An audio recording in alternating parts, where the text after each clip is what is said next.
Welcome back to our channel. Before we dive into this incredible story of defiance and unexpected love, make sure you hit that like button, subscribe, and drop a comment telling us what city you're watching from. Today's story will prove that the most dangerous woman in any room is the one everyone thinks they can ignore. Now, let's begin.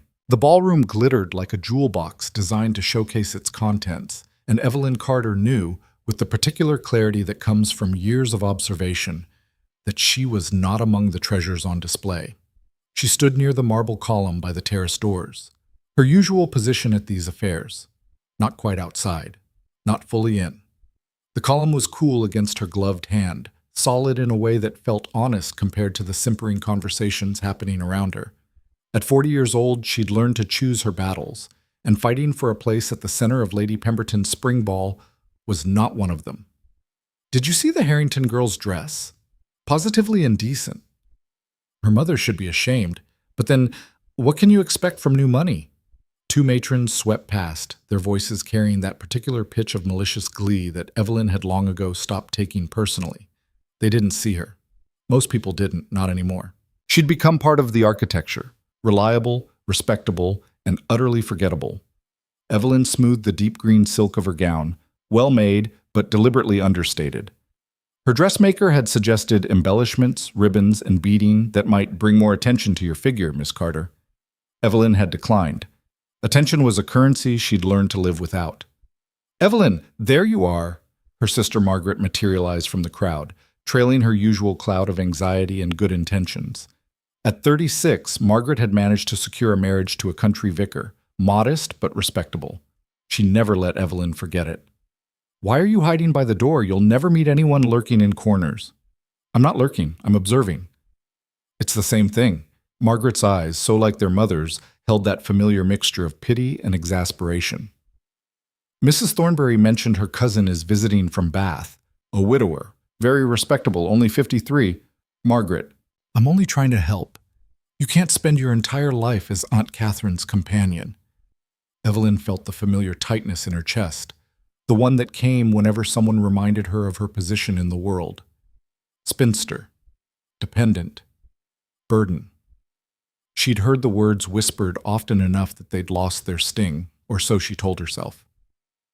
"Aunt Catherine enjoys my company, and I have a roof over my head. That's more than many can say." "But it's not a life, Evelyn. I deserve exactly what I have." The words came out sharper than she'd intended, which is security, comfort, and freedom from pretending I'm something I'm not. "Now, if you'll excuse me, I promised Aunt Catherine I'd check on her in the card room." She moved away before Margaret could protest, navigating the edges of the ballroom with practiced ease. The skill of invisibility once learned became second nature. She knew where to walk to avoid the clusters of debutantes, where to stand to be accessible but not intrusive, how to smile just enough to seem pleasant without inviting conversation. The truth was, Evelyn didn't entirely mind her invisibility. There was freedom in it, a kind of liberation she suspected few in this glittering room would understand. She could think her own thoughts, read what she pleased, speak her mind to those few who bothered to listen. She'd built a small life in the shadows of society's grand stage, and it was hers. "Miss Carter." The voice came from behind her, deep and startlingly close. Evelyn turned, automatically stepping back to give whoever it was more space, and found herself looking up into a face she recognized instantly.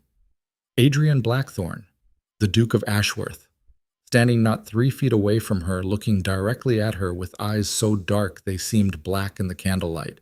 Her mind went blank. "Your Grace." She dropped into a curtsy, muscle memory saving her from complete mortification. When she rose, he was still looking at her with an intensity that made her skin feel too tight. "I didn't realize I should. Excuse me." She moved to step around him. His hand, not quite touching her but close enough to make her pause, created a barrier. "I've been watching you." The words hung in the air between them, impossible and absurd. Evelyn's first thought was that she'd misheard. Her second was that this must be some sort of cruel joke. "I'm sure you haven't, Your Grace. If you'll excuse me, you're dismissing me." There was something that might have been amusement in his voice. "No one dismisses me." Then they lack imagination. The words slipped out before she could stop them, years of swallowed retorts finally escaping. Horror flooded through her immediately after. Forgive me. That was inappropriate. But he laughed. Actually laughed. A sound so unexpected that several nearby conversations stuttered to a halt. Refreshing, you mean? Tell me, do you dance? Not for years. That wasn't what I asked. Evelyn felt the weight of attention beginning to gather around them, curiosity sharpening into focus. The Duke of Ashworth speaking to Evelyn Carter, by the column, where spinsters lurked. Your Grace, I appreciate whatever this is, but Adrian? She stared at him. Absolutely not. This time his laugh was fuller, drawing more stares. You're refusing permission to use my given name? I'm refusing to participate in whatever game this is. She met his eyes squarely, ignoring the flutter of panic in her chest. I don't know who put you up to this, but I'm not interested in being the evening's entertainment. Something shifted in his expression, the amusement fading into something harder to read. You think this is a joke? I think you're this Duke of Ashworth, and I'm no one of importance. So, yes, whatever this is, it's either a joke or a mistake. Neither. He held out his hand. Dance with me. No. Why not? Because I haven't danced in 15 years. Because everyone will stare. Because tomorrow they'll still be laughing about the spinster who thought she had a chance. Because I've learned to protect myself, and this, whatever this is, feels dangerous. Because I choose not to, she said instead. For a long moment, he simply looked at her. Then he inclined his head, something that might have been respect flickering in his eyes. Fair enough, but I'll ask again. He walked away, leaving Evelyn standing by her column with her heart hammering and the attention of half the ballroom burning into her back. Did that just happen? Someone whispered nearby. The Duke, speaking to her? How peculiar. Evelyn forced herself to walk, not run, toward the card room.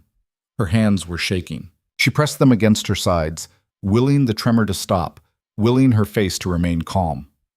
Aunt Catherine looked up from her whist game as Evelyn slipped into the chair beside her. You look flushed, my dear. Too much champagne. Something like that.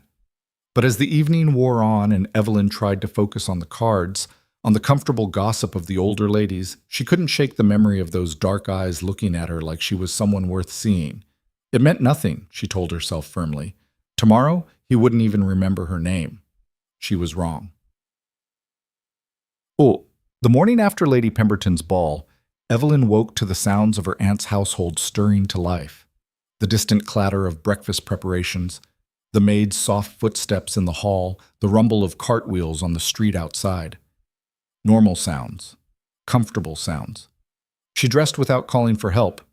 She never did, preferring not to bother the staff, and made her way down to the breakfast room where Aunt Catherine was already installed with her chocolate and correspondence. Ah, Evelyn. Sleep well? Very well, thank you. Evelyn poured herself tea and selected a piece of toast, her appetite minimal. The memory of last night's encounter kept replaying in her mind, growing more surreal with each review. You have a caller. Evelyn's hand paused halfway to the butter dish. I'm sorry? A caller.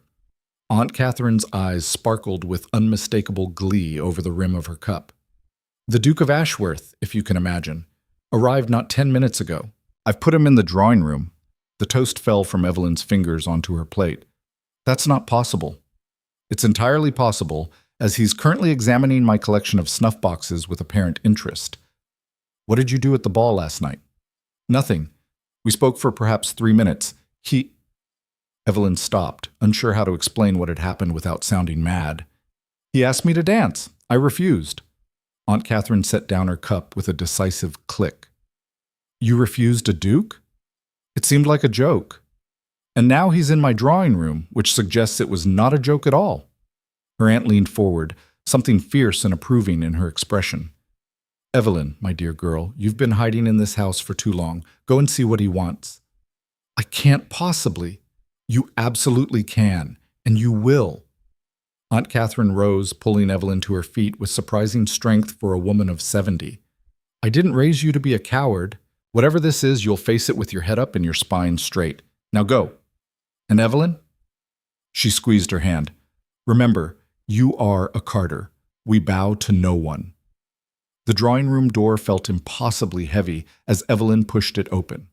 Adrian Blackthorne stood with his back to her, examining the painting above the fireplace.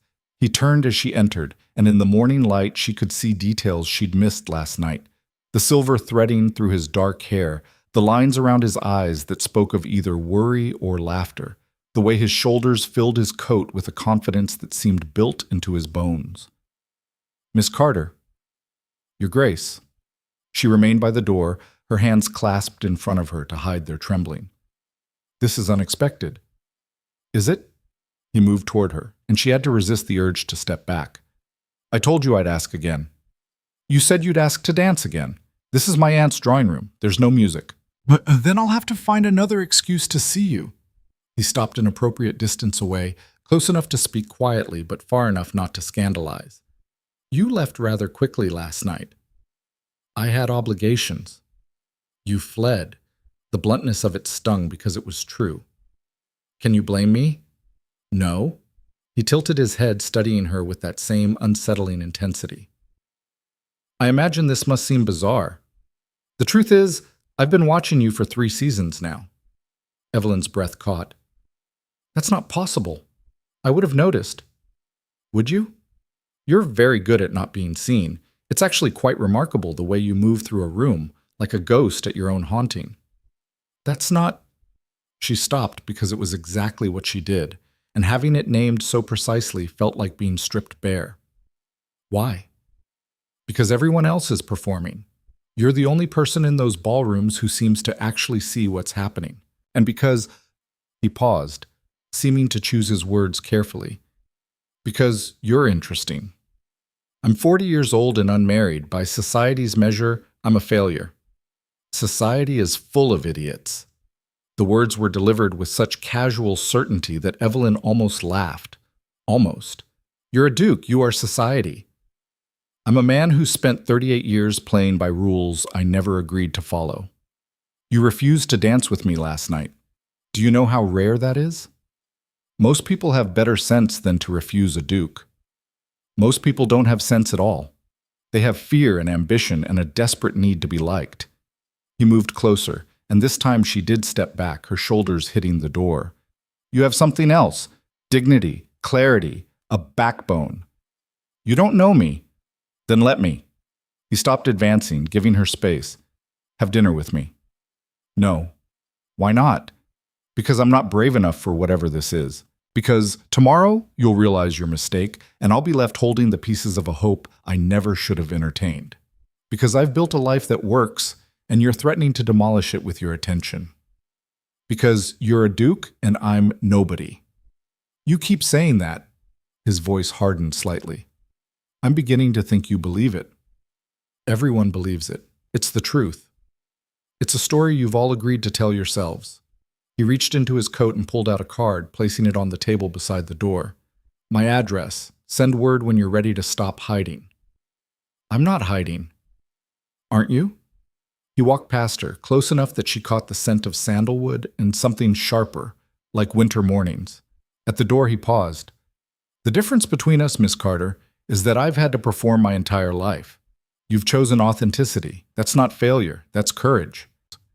He left, and Evelyn stood frozen in the drawing room, staring at the small white card on the table as if it were a live serpent. Aunt Catherine appeared in the doorway moments later. "Well? I don't understand what's happening." "Don't you?" Her aunt moved to the card, picking it up and pressing it into Evelyn's numb fingers. "A powerful man has seen something in you that you refuse to see in yourself. The question is, what will you do about it?" "Nothing. This is madness." "Perhaps. But wouldn't it be interesting to find out?" For 3 days, Evelyn did nothing. The card remained on her dressing table, a small white rectangle of possibility that she refused to touch. On the 4th day, Margaret arrived in a state of high agitation. "Have you heard the rumors?" Evelyn looked up from her book. "I rarely hear rumors. People don't share them with me." "The Duke of Ashworth has been asking about you." Actually asking, Evelyn, Mrs. Pemberton told me herself. He wanted to know about your family, your education, your circumstances. Margaret sank onto the settee, fanning herself dramatically. What did you do at that ball? We spoke briefly, that's all. That's all? Evelyn, dukes don't ask about spinsters. They don't call on them. They don't. She stopped, eyes widening. He called on you 3 days ago. I heard from the Thornberry's maid, but I didn't believe it. Tell me it's not true. He called, briefly. And? And nothing. He left. Margaret leaned forward, her face pinched with something that looked like concern, but felt like judgment. Evelyn, you need to be careful. Men like that don't show interest in women like us without reason. He's either playing some game or what? Or he's toying with you, and when he's done, you'll be the one who looks foolish. The words landed like slaps, each one stinging because Evelyn had thought them herself in the dark hours of the last 3 nights. Thank you for the warning. I'm only trying to protect you. Are you? Because it sounds like you're trying to remind me of my place. Margaret's face flushed. That's unfair. Is it? Evelyn set her book aside carefully, containing the anger that wanted to rise. I've spent 15 years being reminded of my place, Margaret, where I should stand, how I should dress, what I should want. I don't need it from you, too. I didn't mean... Yes, you did. You always do. She stood, needing to move, to escape the crushing weight of her sister's concerned disapproval. Now, if you'll excuse me, I have correspondence to attend to. She walked out before Margaret could respond, climbing the stairs to her room with her heart hammering. The card was still on her dressing table, next to her mother's cameo brooch and the small stack of books she was working through. Evelyn picked it up, running her thumb over the embossed letters. Everyone was telling her to be sensible, to protect herself, to remember who she was. But who was she? The invisible woman by the column? The spinster dependent on her aunt's charity? The failure who'd had the audacity to refuse a duke? Or was she the woman who'd spoken her mind without fear? Who'd walked away when something felt wrong? Who'd built a life on her own terms, even if those terms were humble? Adrian Blackthorne had called her courageous, authentic, interesting. No one had ever called her interesting before. Evelyn sat at her small writing desk and pulled out a sheet of paper. Her hand hovered over it for a long moment before she began to write. Your Grace, your persistence is noted. If your invitation still stands, I accept. However, I must be clear. I am not a project to be reformed, nor a curiosity to be displayed. I am simply myself, no more, no less. If that's sufficient, you may call tomorrow at 4 o'clock. Respectfully, Evelyn Carter.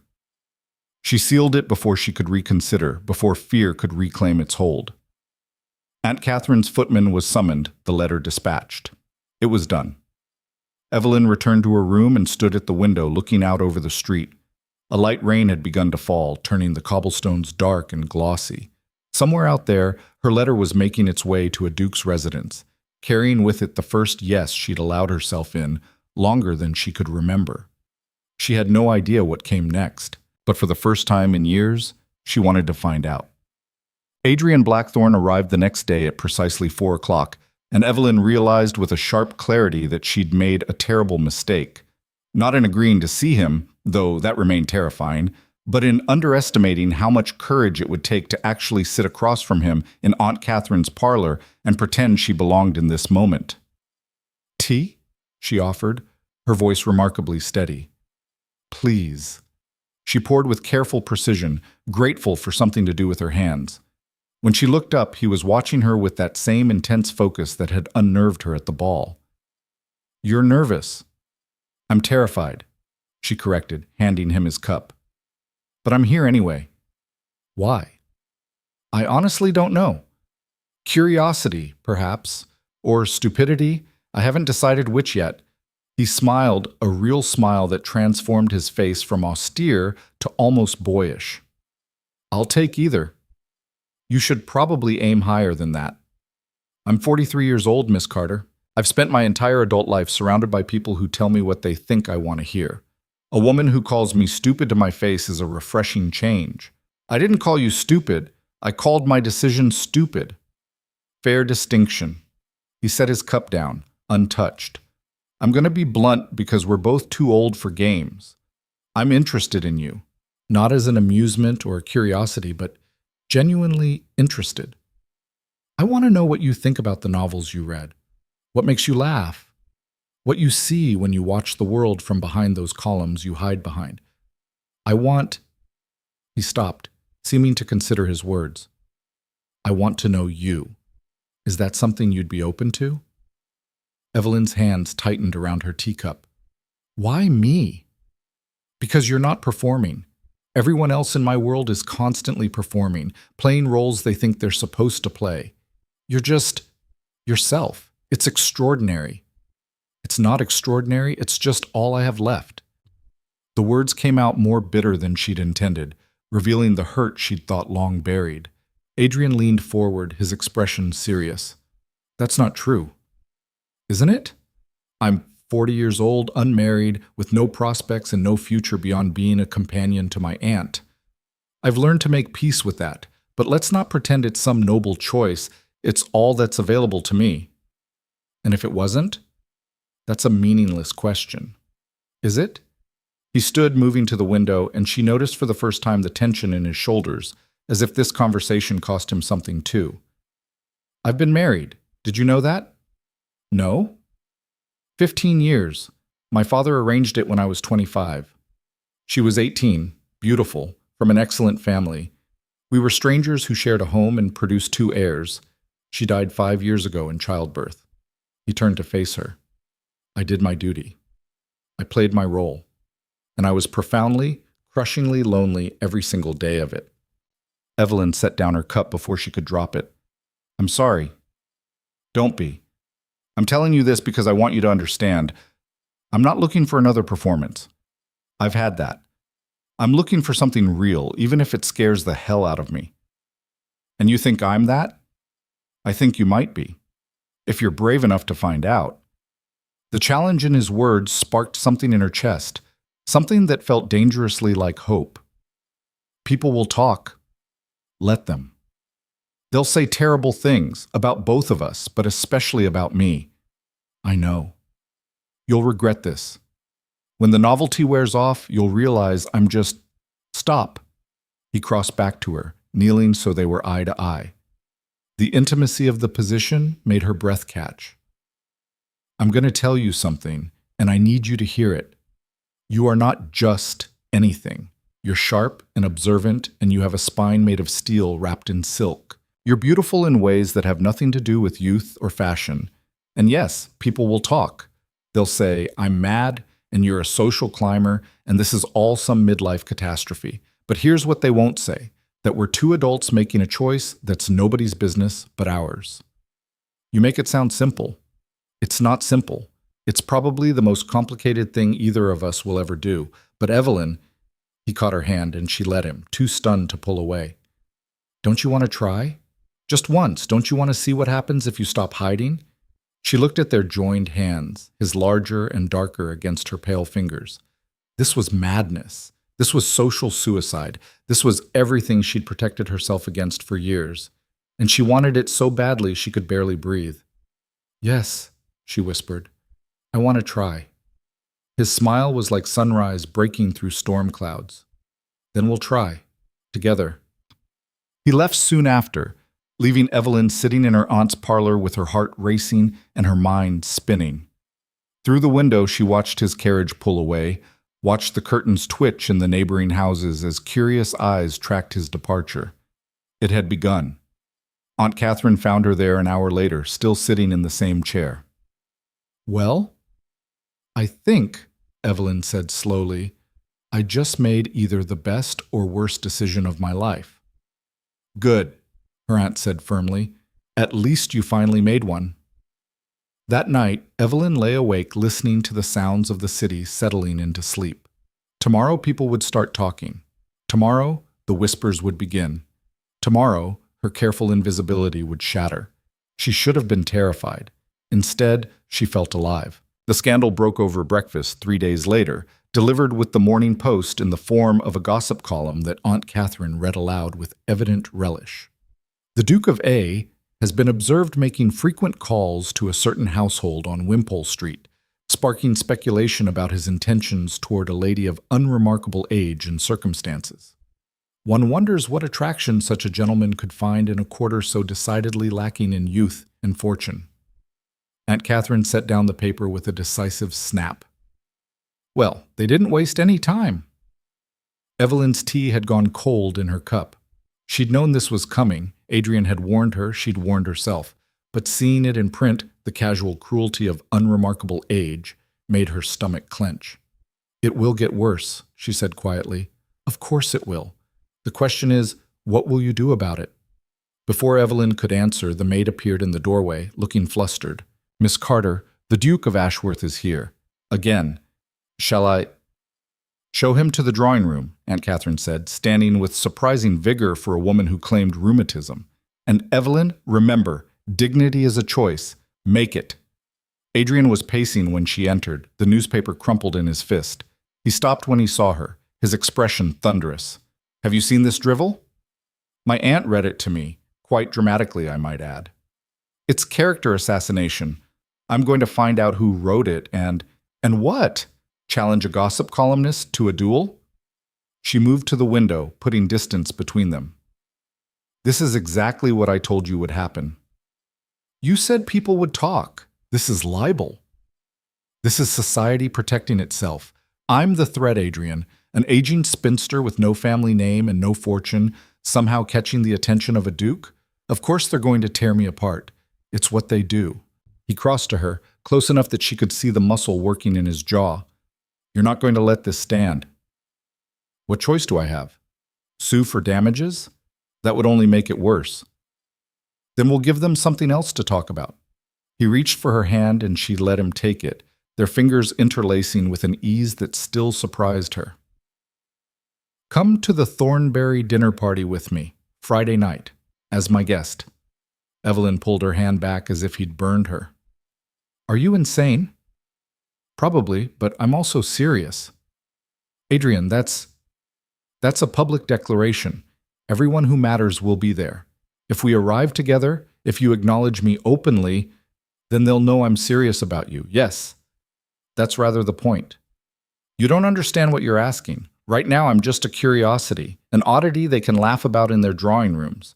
But if you claim me publicly, I become a threat. They won't just mock me. They'll destroy me. Not if I'm standing beside you. You can't protect me from everything. You're a duke, not a god. His face hardened. I can certainly try. Why? The question burst out of her, raw and desperate. Why are you doing this? You could have anyone, someone young and beautiful and appropriate, someone who wouldn't make your life complicated. Why me? He was quiet for a long moment, his eyes searching her face. When he spoke, his voice was gentler. Because when I'm with you, I don't have to pretend. Because you make me laugh. Because you're brave enough to tell me no. Because... He stopped, seeming to wrestle with something. Because I'm 43 years old, and I've never felt about anyone the way I feel about you. Is that reason enough? Evelyn's chest tightened. Adrian, I know I'm asking a lot. I know it's selfish. But I also know that if we hide, if we let them dictate how we see each other, we'll never have a chance. So yes, I'm asking you to walk into that dinner party with your head high and let them see that you're choosing me just as much as I'm choosing you. And if they make our lives hell, then we'll deal with it together. The word hung between them, a promise and a challenge all at once. Evelyn thought about the column, about the worst things that would be written, about Margaret's warnings and the pitying looks and the whispers that would follow her everywhere. She thought about spending the rest of her life as Aunt Catherine's companion, safe and invisible, and slowly disappearing into the wallpaper.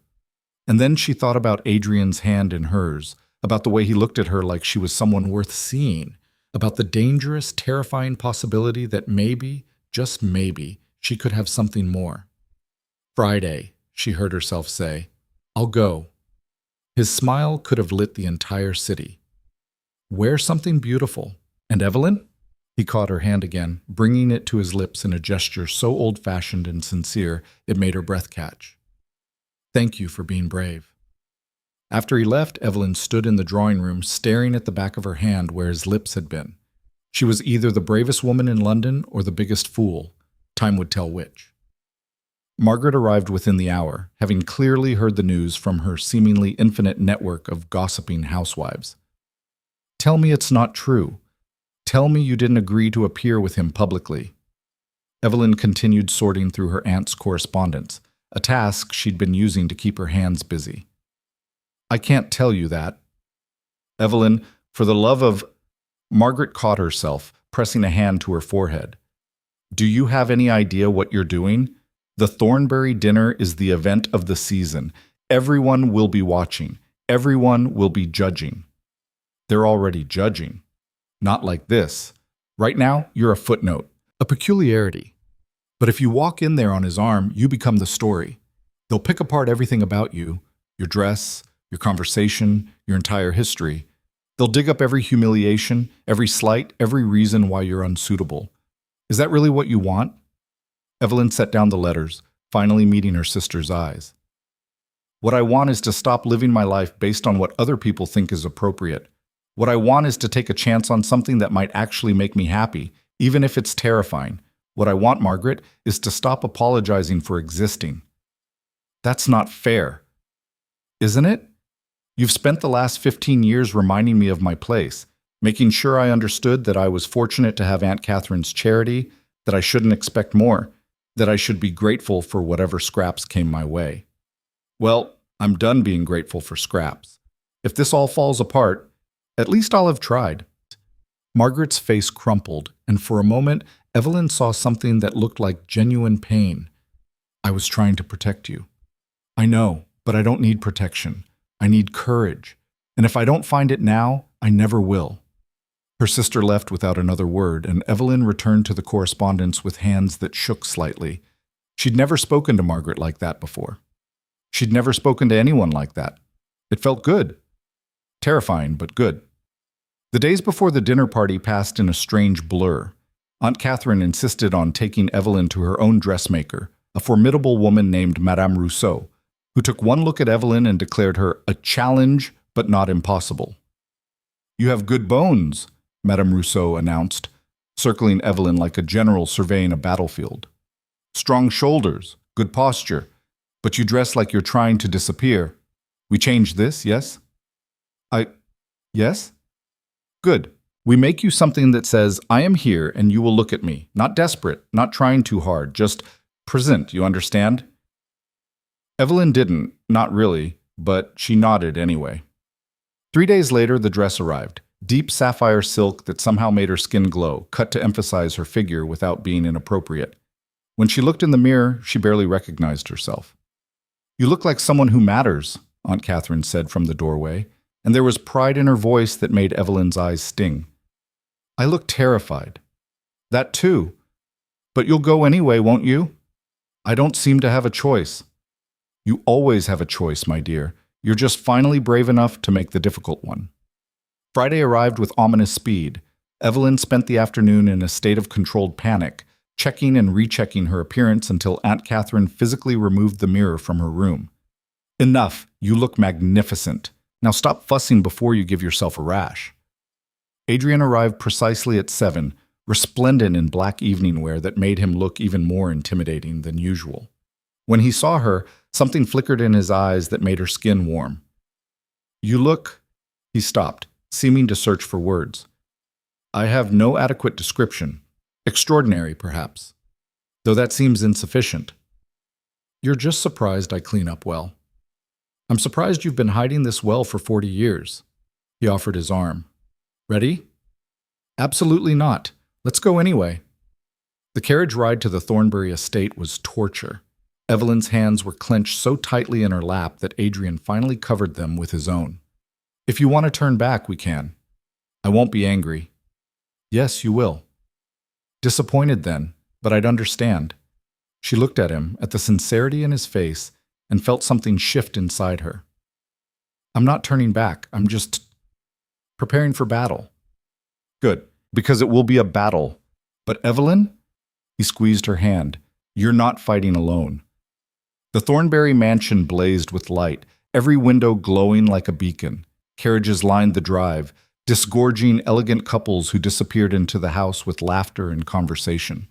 Evelyn watched them, these people who belonged in a way she never had, and felt her courage waver. Then Adrian stepped out and turned to offer his hand, and suddenly the choice was simple: retreat to safety or step forward into the unknown. She took his hand. The moment they entered the ballroom, conversation stuttered to a halt. It was like a wave, the silence spreading outward from them until the entire room had gone quiet. Hundreds of eyes, all fixed on her, judging, measuring, finding her wanting. Evelyn's instinct screamed at her to run.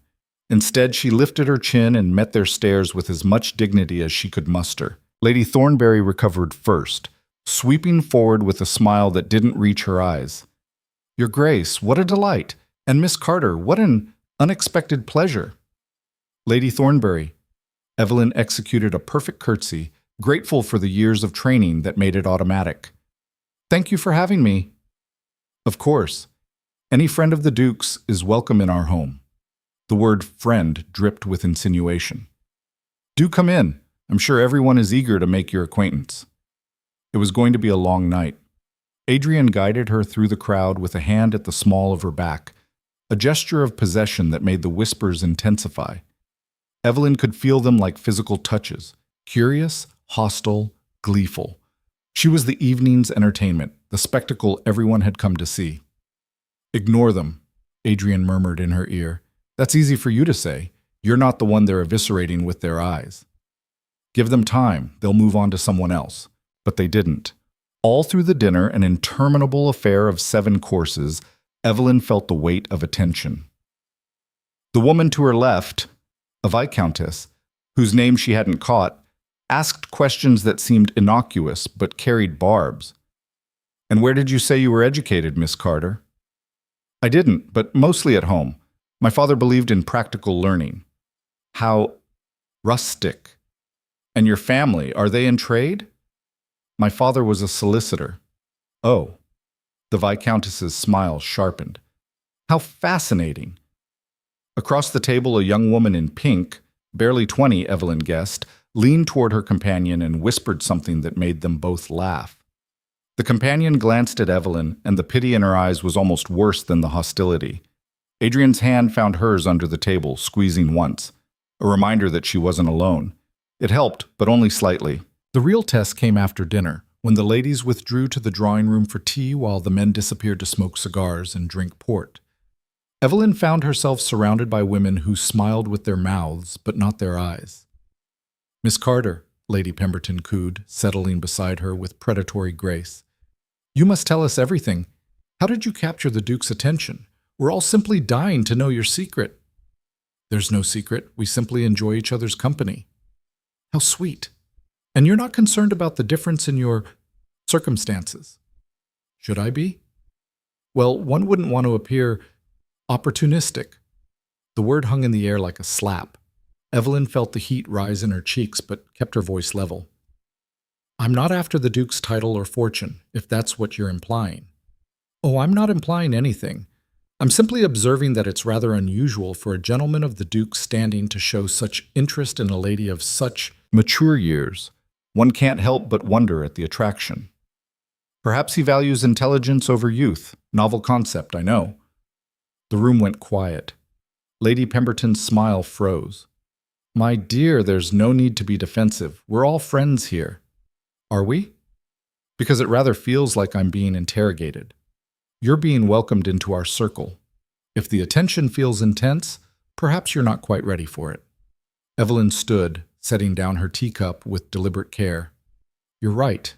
I'm not ready for this. I'm not ready to smile while you insult me to my face. I'm not ready to pretend that your cruelty is concern. And I'm certainly not ready to apologize for having the audacity to be seen by someone who actually matters. So, if you'll excuse me, I need some air." She walked out, ignoring the explosion of whispers behind her. Her hands were shaking, her heart pounding, but she kept walking until she reached the terrace, where the cold night air hit her face like a blessing. That was magnificent. She spun to find Adrian leaning against the wall, his expression caught between admiration and concern. "You heard that?" "Some of it. The drawing room isn't as soundproof as Lady Pemberton probably hoped."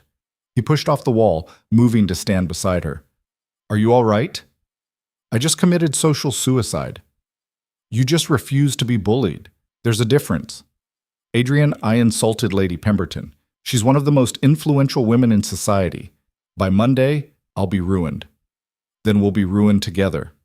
He turned her to face him, his hands gentle on her shoulders. Evelyn, listen to me. What happened in there? That was them showing their true selves, vicious, small-minded, terrified of anything that challenges their narrow view of how the world should work. You didn't fail some test. They did. That's not how they'll see it. I don't care how they see it. I care how you see it.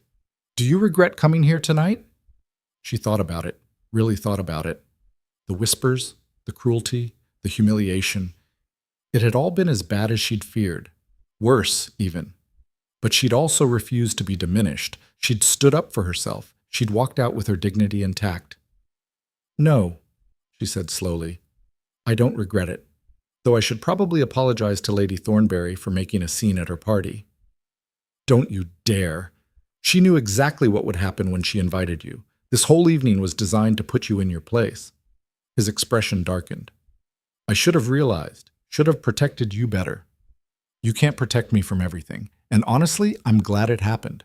Now I know what I'm up against, which is everything, everyone, the entire weight of a society that would rather I disappear than disrupt their comfortable assumptions. She looked up at him, surprised by the steadiness in her own voice. But I'm not disappearing, not anymore. He kissed her then, right there on the terrace where anyone could see. It was brief, barely more than a brush of lips, but it felt like a declaration. When he pulled back, his eyes were fierce.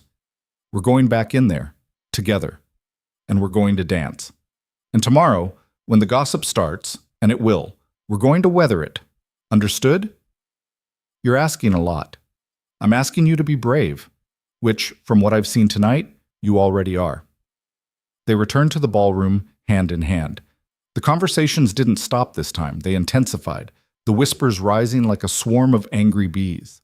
But when Adrian led her onto the dance floor, when he placed his hand at her waist and swept her into a waltz, Evelyn felt something shift. She'd spent 15 years being invisible. Tonight, she was undeniably, irrevocably seen. And it was terrifying and exhilarating and absolutely worth it. They danced 3 times, an outrageous breach of etiquette that had the matrons clutching their fans and the younger women staring in scandalized fascination. Adrian held her closer than was strictly proper, his eyes never leaving her face, and Evelyn found herself laughing despite everything. What's funny? This. Us. The fact that I'm 40 years old and scandalizing a ballroom like some reckless debutante. Better late than never. Is that what we're doing? Making up for lost time? Among other things. His hand tightened at her waist. Evelyn, I need to tell you something. That sounds ominous. It's not. Or rather, it might be, depending on how you react. He guided her through a turn, his expression uncharacteristically nervous. I'm falling in love with you. Have been, actually, for longer than I probably should admit, and I needed you to know, before this goes any further, that this isn't a game for me. This is real. The words hit her like a physical force, stealing her breath and her balance. Adrian caught her, steadying her, his eyes searching her face with an intensity that made her dizzy. You don't have to say anything. I needed you to know. But Evelyn found her voice, shaky but sure. I'm terrified. Of me? Of this. Of wanting something so badly it could destroy me. Of letting myself hope that maybe, just maybe, I get to have this. She met his eyes, letting him see the fear and the longing both. I'm falling too, Adrian, and it's the most frightening thing I've ever done. His smile was like dawn breaking. Good. We'll be terrified together. They stayed until midnight, enduring the whispers and the stares and the barely concealed hostility. When they finally left, Evelyn's feet ached and her face hurt from maintaining her composure, but she felt victorious in a way she'd never experienced before. In the carriage, Adrian pulled her against his side, and she let herself lean into his warmth. That was exhausting. That was war, and we survived the first battle. How many more do you think there will be? Dozens, maybe hundreds, but we'll survive those too. She wanted to believe him. She did believe him in the moment, But as the carriage rolled through the dark streets, taking her back to Aunt Catherine's safe, quiet house, Evelyn couldn't shake the feeling that tonight had been just the beginning.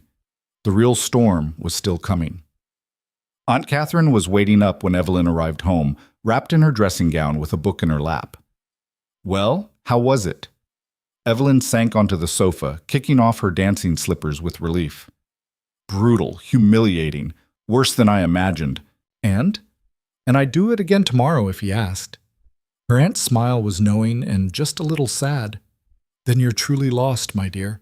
The only question now is whether love will save you or destroy you." Evelyn thought about Adrian's face when he'd told her he was falling for her, about the way he'd held her on the dance floor like she was something precious, about the storm they'd weathered together and the worse one surely coming. "Maybe it will do both," she said quietly. "Maybe it will," Aunt Catherine agreed. "Now go to bed. You'll need your strength for what comes next." But sleep wouldn't come. Evelyn lay awake listening to the house settle, thinking about Lady Pemberton's barely concealed hostility, the Viscountess's cutting questions, the young woman's pitying glances. Thinking about the way society had closed ranks against her, seeing her as a threat to be eliminated rather than a person to be known. She'd declared war tonight, whether she'd meant to or not, and wars, once started, rarely ended quietly. Somewhere in the dark hours before dawn, a decision crystallized in her mind. She couldn't control what people said about her. She couldn't change their prejudices or force them to accept her, but she could control how she responded. She could choose to keep fighting, keep showing up, keep refusing to disappear. She could choose Adrian over and over again until the world had no choice but to acknowledge them. It wouldn't be easy. It might not even work. But for the first time in her life, Evelyn Carter was done playing it safe. The storm was coming, and she was ready. The storm broke on Monday morning with a viciousness that took even Evelyn's breath away. The first article appeared in the Times social column, written with the kind of surgical precision designed to wound without being actionable. It detailed every moment of the Thornberry dinner. Her dress, adequate, though one wonders at the attempt to compete with women half her age. Her conversation. Miss C displayed a regrettable tendency toward defensiveness when questioned about her background. And most damningly, her departure with the Duke. One can only hope His Grace's judgment returns before irreparable damage is done to his reputation. By noon, 3 more had appeared in various scandal sheets, each one worse than the last. By evening, the story had evolved into something barely recognizable. She was a fortune hunter, a social climber, possibly a woman of questionable morals who had somehow trapped the Duke into this embarrassing liaison. "They're calling you a schemer," Aunt Catherine said, setting down the latest paper with disgust. As if a woman couldn't possibly be interesting on her own merits. Evelyn stared at the words until they blurred. Maybe they're right. Don't be ridiculous. Am I, though? Think about it. A nobody catches the attention of a duke. What else would people assume? That he has taste and intelligence, that you have qualities worth noticing, that sometimes people connect in ways that have nothing to do with social calculation. Aunt Catherine leaned forward. "Evelyn, you're letting them win. They've already won. Look at this." She gestured at the pile of newspapers. "By tomorrow, every drawing room in London will be discussing how inappropriate I am, how unsuitable, how I need to know my place." "And are you going to let them decide your place?" Before Evelyn could answer, the maid appeared, looking uncomfortable. "Miss Carter, there's a gentleman here to see you, a Mr. Prescott. He says it's urgent and concerns your reputation." Evelyn had never heard the name. "Did he say what he wants?" "No, miss, but he seems quite insistent." Mr. Prescott turned out to be a thin man with calculating eyes and the kind of smile that never reached past his teeth. He stood when Evelyn entered, making a show of bowing that felt more mocking than respectful. "Miss Carter, thank you for seeing me." "I'm not sure I had a choice. What do you want, Mr. Prescott?" "Direct. I appreciate that. I'll be equally direct." He reached into his coat and pulled out a folded paper. "I represent certain interests who are concerned about your association with the Duke of Ashworth." "What interests?" "Let's call them friends of the Duke who have his best welfare at heart." He unfolded the paper, revealing what looked like a legal document. "They've authorized me to offer you a sum, a quite generous sum, actually, in exchange for your agreement to end this relationship and leave London. Quietly. The words took a moment to penetrate. When they did, Evelyn felt something cold settle in her chest. You're trying to buy me off. I'm offering you a solution to an untenable situation. You're not stupid, Miss Carter. You must realize this can't continue. The Duke's reputation is suffering. His family is humiliated. And you? His eyes raked over her dismissively. You're becoming a laughingstock. Take the money. Start fresh somewhere no one knows you. Everyone wins. Except my dignity. Dignity doesn't pay for food or lodging. This does. He set the paper on the table. £5,000, more money than you'd see in a lifetime as a companion. All you have to do is sign this agreement and disappear. Evelyn stared at the document, at the numbers that represented a fortune to someone in her position. £5,000. She could live independently, comfortably for years. She could stop being a burden on Aunt Catherine. She could escape the whispers and the humiliation and the constant, grinding pressure of society's judgment. All she had to do was walk away from Adrian. Who sent you? That's not relevant. The hell it isn't. If someone wants me gone badly enough to spend £5,000, I deserve to know who. Prescott's smile tightened. Let's just say there are people who believe the Duke is making a mistake that will have far-reaching consequences. They're trying to save him from himself. By bribing the woman he's chosen? By removing an obstacle to his happiness and reputation. Miss Carter, I'll be frank. You're not suitable for him. You're too old, too plain, too poor. Even if he married you, which seems unlikely, you'd be miserable. Society would never accept you. His children would be ashamed of you. You'd spend the rest of your life being mocked and pitied and excluded. Is that really the future you want? Each word landed like a carefully placed knife, finding every fear she'd ever had about herself and twisting. Because he wasn't wrong.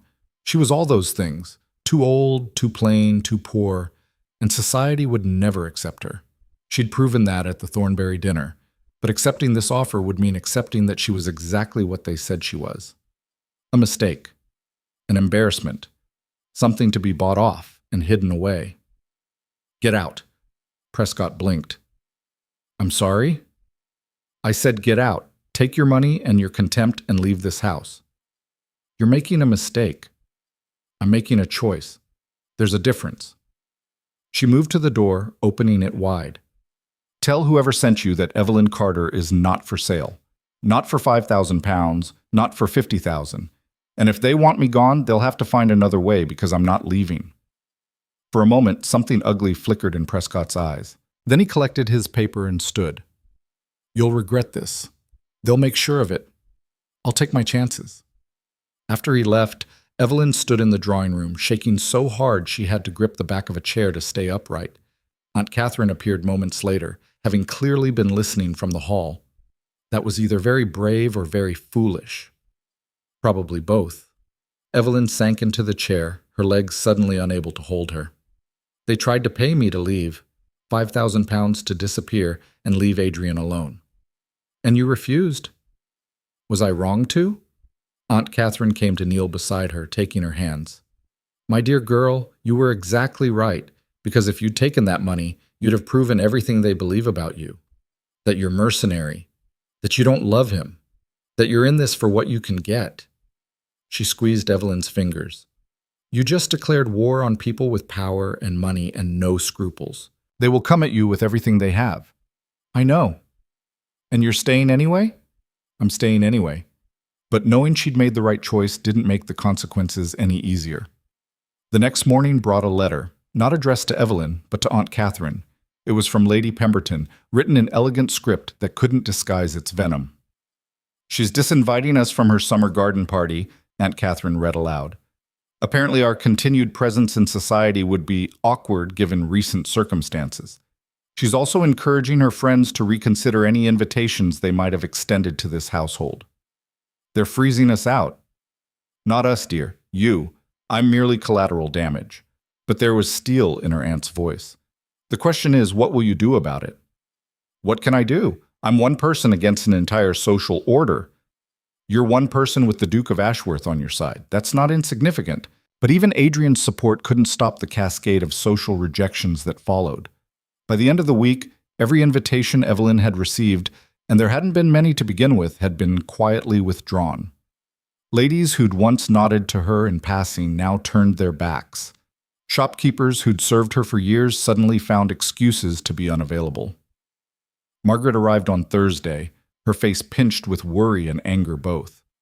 "You need to end this, now, before it destroys what's left of your reputation." "I don't have a reputation left to destroy." "Then think of Aunt Catherine. Think of me. Your association with the Duke is affecting the entire family. My husband received a letter from his bishop suggesting that perhaps it would be better if we distanced ourselves from you, from our own sister." The words hurt more than Evelyn wanted to admit. "I'm sorry you're being affected by this." "Sorry? That's all you have to say?" Margaret's voice rose. "Evelyn, this isn't romantic. This isn't brave. This is selfish. You're pursuing something impossible and dragging the rest of us down with you. Then distance yourself. I won't blame you." "How can you be so calm about this?" "I'm not calm. I'm terrified. But I'm also done living my life according to other people's rules. If that makes me selfish, so be it." Margaret left without saying goodbye, and Evelyn stood at the window watching her sister's carriage disappear around the corner. Another relationship damaged, another consequence of her choice. Adrian came that evening, his face grim. "I heard about Prescott." "How?" "I have sources. £5,000, Evelyn. They offered you £5,000. "And I refused." He crossed to her, taking her face in his hands. "Why didn't you tell me?" "Because it was my choice to make. Because I needed to know I could say no for the right reasons, not because you'd asked me to. You shouldn't have had to make that choice at all. I should have protected you better. You can't protect me from everything. And honestly, I'm glad it happened. Now I know how far they'll go." "They'll go further." His jaw tightened. "My mother has demanded to see me. Tomorrow. She's been in the country, but the scandal has reached even there. She wants to discuss my unfortunate choices." Evelyn felt her stomach drop. "Your mother." "The Dowager Duchess. Yes, she's formidable, Evelyn, and she will not be kind." "What will you tell her?" He was quiet for a long moment. Then, "The truth, that I'm in love with you, that I intend to marry you." The room seemed to tilt. "Marry? Did you think this was just an affair, something temporary?" He pulled back, studying her face. "Evelyn, I told you this was real. I meant it. I want you as my wife. If you'll have me." "Adrian, that's impossible. Your mother will never allow it. Society will—" "I don't care what society thinks. I care what you think. Do you want this? Do you want me?" "You know I do. But marriage, that's not just scandal. That's permanent, irrevocable. You'd be tying yourself to someone everyone says is beneath you. Then I'll spend the rest of my life proving them wrong." He took her hands. "I'm not asking today. I know you need time. But I need you to know my intentions. This isn't a dalliance. This is forever, if you're brave enough to take it." Evelyn looked at him, this impossible man who'd seen her when no one else had, who'd chosen her despite every rational reason not to, and felt her resolve solidify. "Then we'd better prepare for war." His smile was fierce. "We're already at war, love, but now we're fighting to win." The meeting with Adrian's mother happened 2 days later, and he insisted Evelyn accompany him. "She'll see you eventually. Better that it's on our terms. She'll hate me. Probably, but she'll respect you if you stand your ground." The Dowager Duchess of Ashworth received them in her London townhouse, a magnificent building that made Aunt Catherine's comfortable home look like a cottage. She sat in a high-backed chair like a queen on a throne, her silver hair perfectly arranged, her black dress immaculate. She looked at Evelyn the way one might examine a particularly unfortunate piece of furniture. "So, you're the woman causing such chaos in my son's life." Evelyn curtsied, keeping her composure through sheer force of will. "Your Grace, don't bother with pleasantries. We both know why we're here." The Duchess turned to Adrian. "Have you lost your mind?" "Good afternoon to you too, Mother." "Don't be flippant. This is serious. You're a duke, Adrian. You have responsibilities, a legacy to maintain, and you're throwing it all away for—" She gestured at Evelyn with barely concealed disdain. "For this? For the woman I love. Yes, love. The word dripped with contempt. You sound like a foolish boy. You're 43 years old. You should know better. I know exactly what I'm doing. Do you? Because from where I'm sitting, you're about to make the biggest mistake of your life. This woman is unsuitable in every possible way. Her age, her background, her complete lack of social standing are all irrelevant. They are not irrelevant. They are everything. The Duchess stood, her control cracking. Do you have any idea what people are saying? They're laughing at you, Adrian, calling you a fool, suggesting you've had some sort of breakdown. Is that the legacy you want? I want to be happy. Revolutionary concept, I know. Happiness? His mother's laugh was bitter. Your father and I weren't happy. We did our duty. We maintained our position. We gave you the privilege and status you now enjoy, and you're prepared to throw it all away for me, Evelyn said quietly. Every eye in the room turned to her. For me, Your Grace. And you're right. I am unsuitable. I'm too old. I have no fortune, no family name, no accomplishments worth noting. I'm exactly the wrong choice for your son by every measure society values. Then why? Because he chose me anyway. And I'm not so proud or so stupid as to throw that away because some people don't approve. Evelyn straightened, meeting the Duchess's glare. You don't have to like me. You don't have to accept me. But you will not speak to your son as if he's an idiot for caring about someone. He's the bravest, most honorable man I've ever met. And if you can't see that, the loss is yours. The silence that followed was absolute. Adrian's expression was caught between pride and alarm. The Duchess's face had gone white, then red. How dare you speak to me that way? Someone needs to. Evelyn's hands were shaking, but her voice stayed level. You're so concerned with what people think that you can't see what your son actually needs. He needs to be valued for who he is, not what he represents.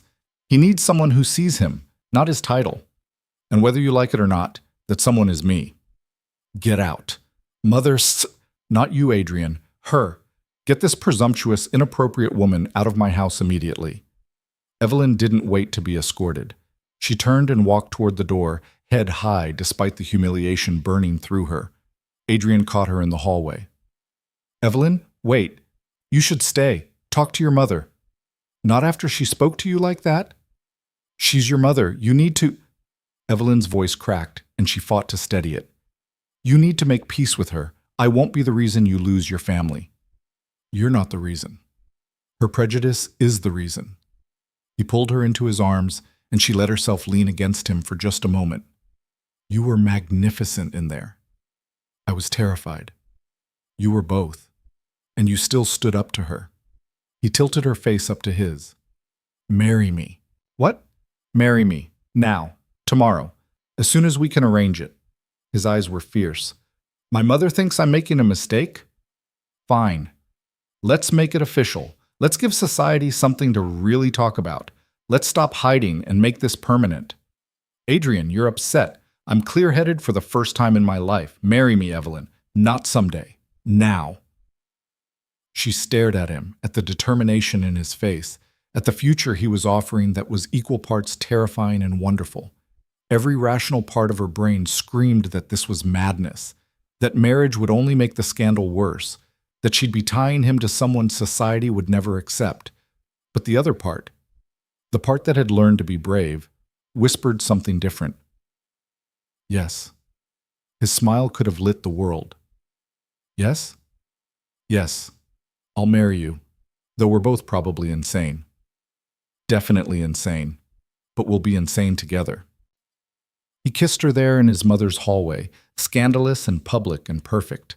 When they broke apart, his mother was standing in the doorway of the drawing room, her face a mask of fury. If you do this, Adrian, you're on your own. I will not support this marriage. I will not acknowledge her as your wife. You will be making a choice between your family and this woman. Adrian didn't hesitate. Then I choose her.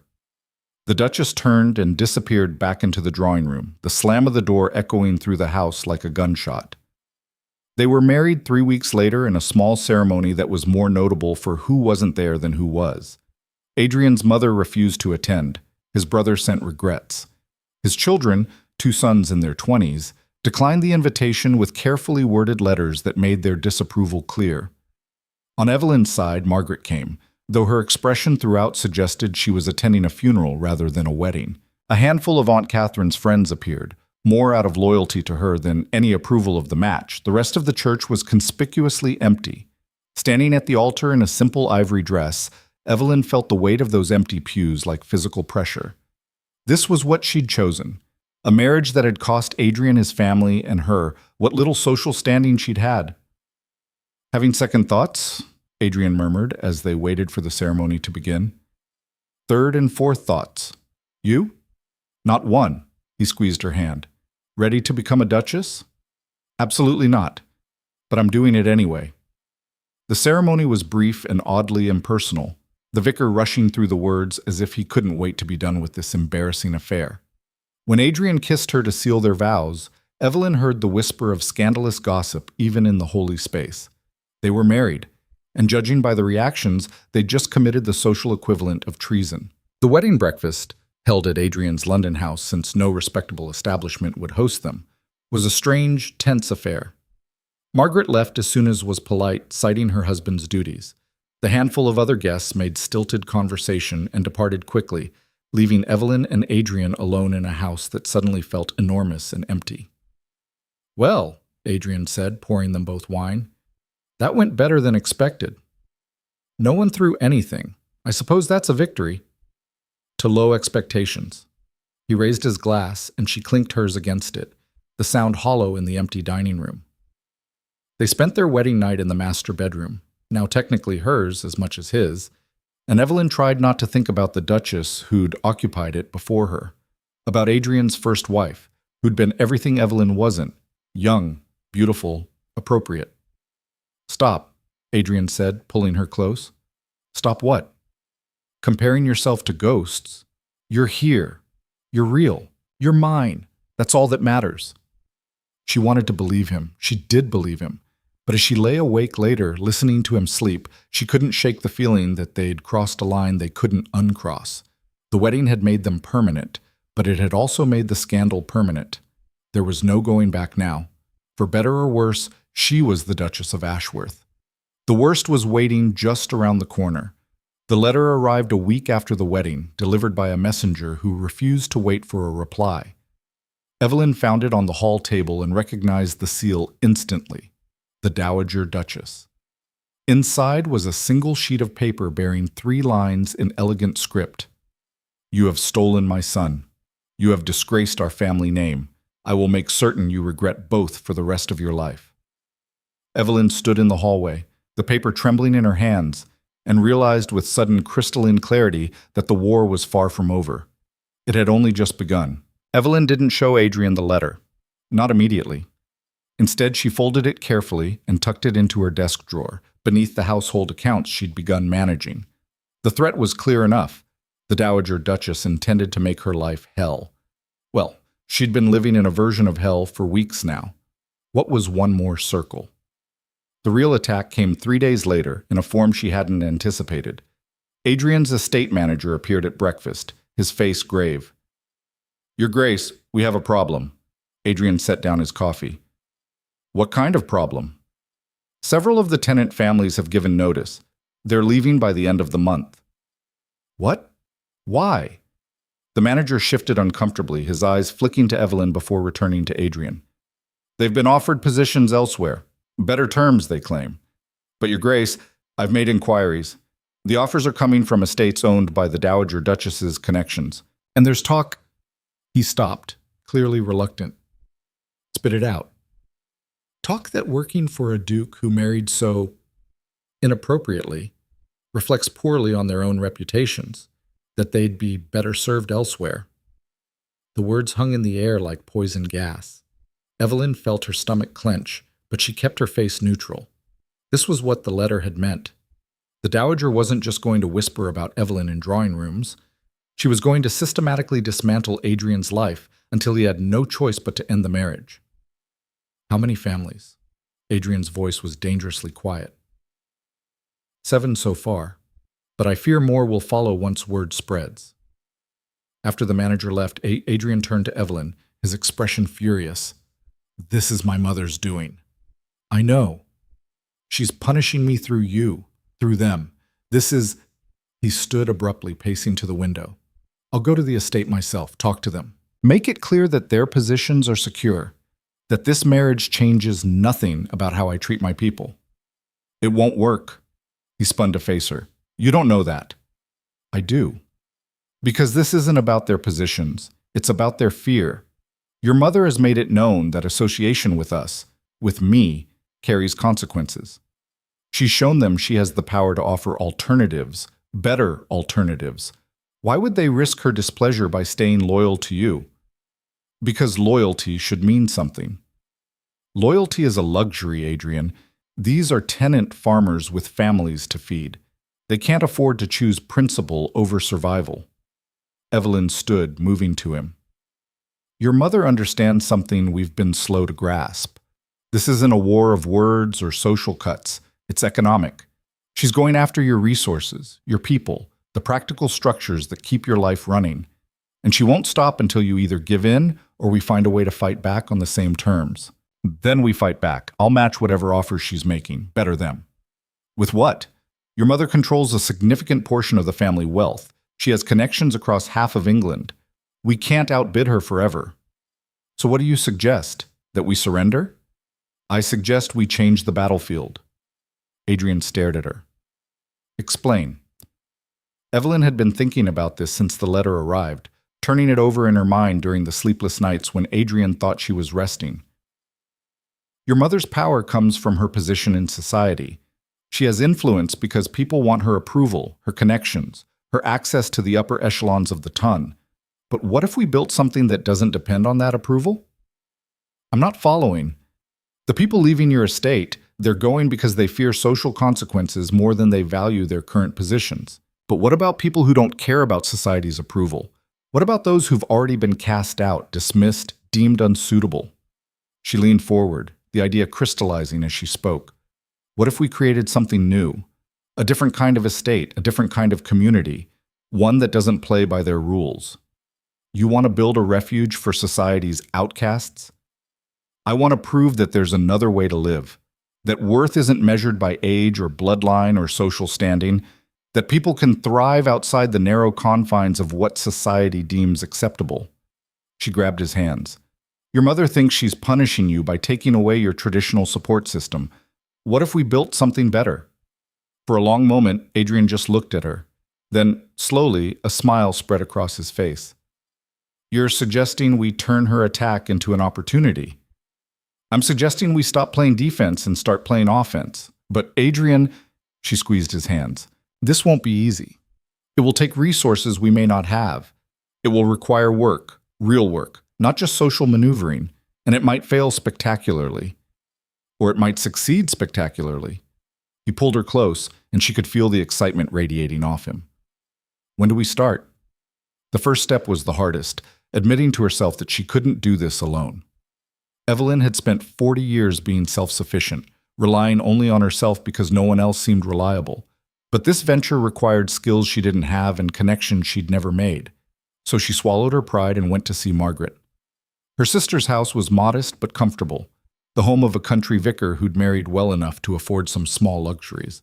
Margaret answered the door herself, her expression cycling through surprise, wariness, and something that might have been hope. Evelyn, I didn't expect... I need your help. The words seemed to rob Margaret of speech. She stood in the doorway, mouth open, until Evelyn added, May I come in? Or would you prefer I beg on the doorstep? I'm prepared to do either. That broke through Margaret's shock. Don't be ridiculous. Come in. The parlor was precisely what Evelyn expected. Tasteful, conservative, designed to impress parish visitors without seeming ostentatious. Margaret gestured to a chair and sat across from her, hands folded in her lap like a schoolgirl awaiting judgment. You said you need help. Adrian and I are starting a project, an estate reform essentially. We want to create a community that operates differently than traditional holdings, more equitable, more focused on actual productivity than social hierarchy. Evelyn watched her sister's face carefully. We need people who understand how communities actually function, people with practical knowledge, not just theoretical understanding of estate management. And you thought of me. You've been managing a parish household for 15 years. You know how to stretch resources, manage difficult personalities, coordinate efforts across different social strata. Those are exactly the skills we need. Margaret's eyes narrowed. Why would I help you? You've made it clear you don't value my opinion, that you think I'm small-minded and conventional. The accusation stung because it was partially true. I've been angry at you for trying to keep me small, for constantly reminding me of my limitations. But Margaret, Evelyn leaned forward. I never stopped to think that maybe you were just trying to protect me the only way you knew how. That maybe your caution came from caring, even if it felt like criticism. I was trying to protect you. I know, and I'm sorry I couldn't see that until now. Evelyn took a breath. I'm not asking you to approve of my marriage. I'm not asking you to pretend you weren't right about how difficult this would be. I'm just asking if you're willing to help us build something that might actually make a difference. Not for me, for the people who'll benefit from it. Margaret was quiet for a long time, her fingers pleating the fabric of her skirt. When she finally spoke, her voice was thick. You've changed. I've had to. No, it's more than that. She paused, searching for words. You're not hiding anymore. You're not apologizing for taking up space. It's startling, actually, and a little frightening. I'm terrified every single day. But you're doing it anyway. Margaret met her eyes, and something in her expression softened. I'll help, on one condition. Name it. Stop shutting me out. Stop assuming I'm the enemy just because I worry. Let me be your sister, Evelyn, not your critic. Evelyn felt her throat tighten. I can do that. They spent the next 3 hours planning, Margaret's practical knowledge combining with Evelyn's vision to create something that started to feel real. By the time Evelyn left, she had pages of notes, and more importantly, an ally she hadn't expected. The next recruit came from an even more unlikely source. Adrian's younger son, Thomas, appeared at the London house on a rainy Tuesday afternoon. He was 24, still finding his way in the world, and he looked deeply uncomfortable as he stood in the drawing room. Father, Your Grace. The title for Evelyn came out strained, as if he'd practiced it but still couldn't quite believe he was using it. Thomas, Adrian stood, clearly surprised. I didn't expect to see you. I didn't expect to come, but I've been thinking about everything, and I owe you an apology. Both of you. Evelyn exchanged a glance with Adrian, then gestured to a chair. Please sit down. Thomas perched on the edge of the seat, like a bird ready to flee. I didn't come to the wedding. I sent that letter saying I couldn't support your decision, and I've realized... He stopped, his jaw working. I was a coward. I let grandmother dictate my response because it was easier than standing up to her, because I was afraid of losing her approval and her money. But the truth is, Father, you've never been afraid to make hard choices, and I should have respected that instead of running away. Adrian's expression softened. Thomas, I'm not asking to be welcomed back with open arms. I know I hurt you both, but I heard about what you're trying to do, the estate reforms, and I want to help. If you'll let me. Evelyn felt something shift in her chest. This boy, no, this young man, was offering them something more valuable than support. He was offering legitimacy. An Ashworth heir choosing to stand with them would send a message that couldn't be ignored. Why? She asked quietly. Why now? Thomas looked at her directly for the first time. Because I've been watching from the outside and I've seen something everyone else seems to miss. You make my father happy. Really happy, in a way I never saw with my mother. And maybe that should matter more than whether you're the right age or from the right family. Maybe... He swallowed hard. Maybe love is actually worth something. Adrian moved to his son, pulling him into an embrace that made Thomas's carefully maintained composure crumble. Evelyn turned away, giving them privacy, but she heard Thomas's muffled voice saying, I'm sorry, Father, I'm so sorry. When they finally broke apart, Adrian's eyes were bright. You have no idea what this means. I think I do. Thomas wiped at his face, looking embarrassed. So, this estate project, where do you need me? With Margaret's practical knowledge and Thomas's enthusiastic energy, the project began to take shape. They chose Thornfield, one of Adrian's smaller estates that had been declining for years, as their testing ground. The location was remote enough that society's scrutiny would be less intense, but close enough to London that they could manage it directly. The plan was ambitious to the point of madness. They would restructure the entire estate around merit and productivity rather than social hierarchy. Tenant farmers would have longer leases and more autonomy.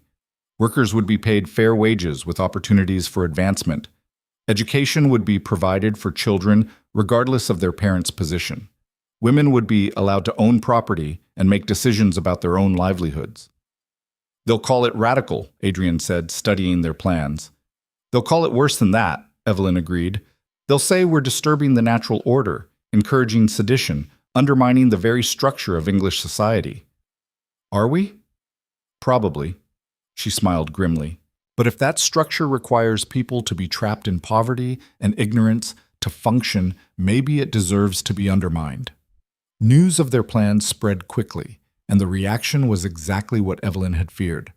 The Dowager Duchess published a statement calling the reforms dangerous folly and warning that certain elements were attempting to subvert proper English values.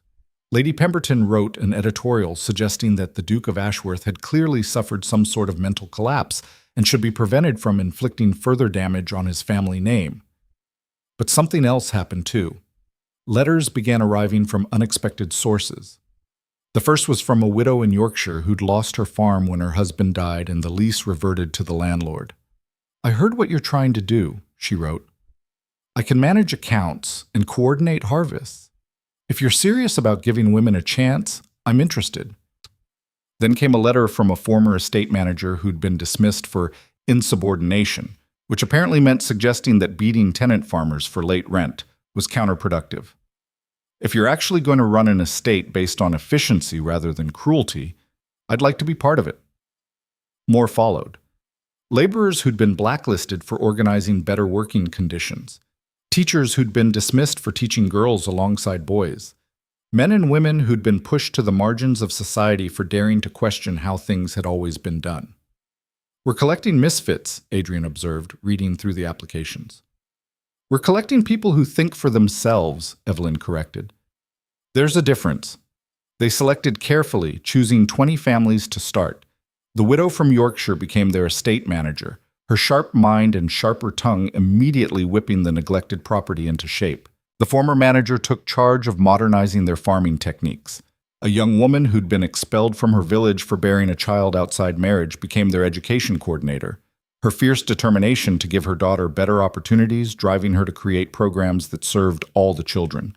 And slowly, impossibly, it began to work. 3 months after they started, crop yields at Thornfield were up 20%.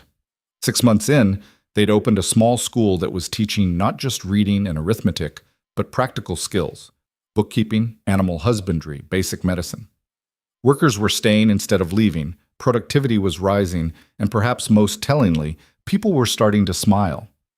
"This is remarkable," Thomas said during one of their site visits. He'd thrown himself into the project with an energy that surprised everyone, spending more time at Thornfield than in London. "People here actually seem happy." "They seem valued," Evelyn corrected. "It's a rare feeling." The turning point came during a particularly brutal winter. One of the tenant families, the Millers, faced disaster when their oldest son fell through ice and nearly died. The medical bills and lost labor time would have bankrupted them under a traditional estate arrangement. Under Thornfield's new system, the community rallied. Other families covered the Millers' work until the boy recovered. The estate paid for his medical care without demanding repayment. The school organized a fundraiser that brought in enough money to help the Millers modernize their equipment. Word spread. And with it came something Evelyn hadn't anticipated: respect. A journalist from a reform-minded newspaper appeared, asking permission to write about Thornfield. "People are talking," he said, his eyes bright with interest. "They're saying you're proving that a different kind of estate management is possible, that workers don't have to be ground down to be productive, that compassion and efficiency aren't mutually exclusive." "We're just trying to treat people decently," Evelyn said. "That's revolutionary enough." The article appeared 3 weeks later, spread across 2 pages with engravings of Thornfield's school and reorganized fields. It was measured and factual, letting the results speak for themselves. Within days, more letters poured in, from other estate owners curious about their methods, from workers hoping for positions, from reformers who'd been arguing for these exact changes for years. And from society, grudgingly, came something Evelyn had stopped hoping for: acknowledgement. Lady Thornbury called unexpectedly one afternoon, catching Evelyn off guard in her study. She swept in without preamble, her expression inscrutable. "I've been hearing remarkable things about your Thornfield project." Evelyn stood, automatically defensive. "Have you? Don't bristle at me. Don't. I'm not here to attack." Lady Thornbury settled into a chair, uninvited. "I'm here because I have 3 estates that are hemorrhaging money and workers. My managers tell me it's because the workers have become lazy and entitled, but I'm beginning to suspect the problem is my managers. You want advice? I want to see Thornfield for myself, to determine if this," she gestured vaguely, "experiment of yours has actual merit or if it's just clever publicity." It was the opening Evelyn had been waiting for without realizing it. "Come next week, stay 2 days, see everything, ask anything. If you don't think it has merit after that, we'll never speak of it again."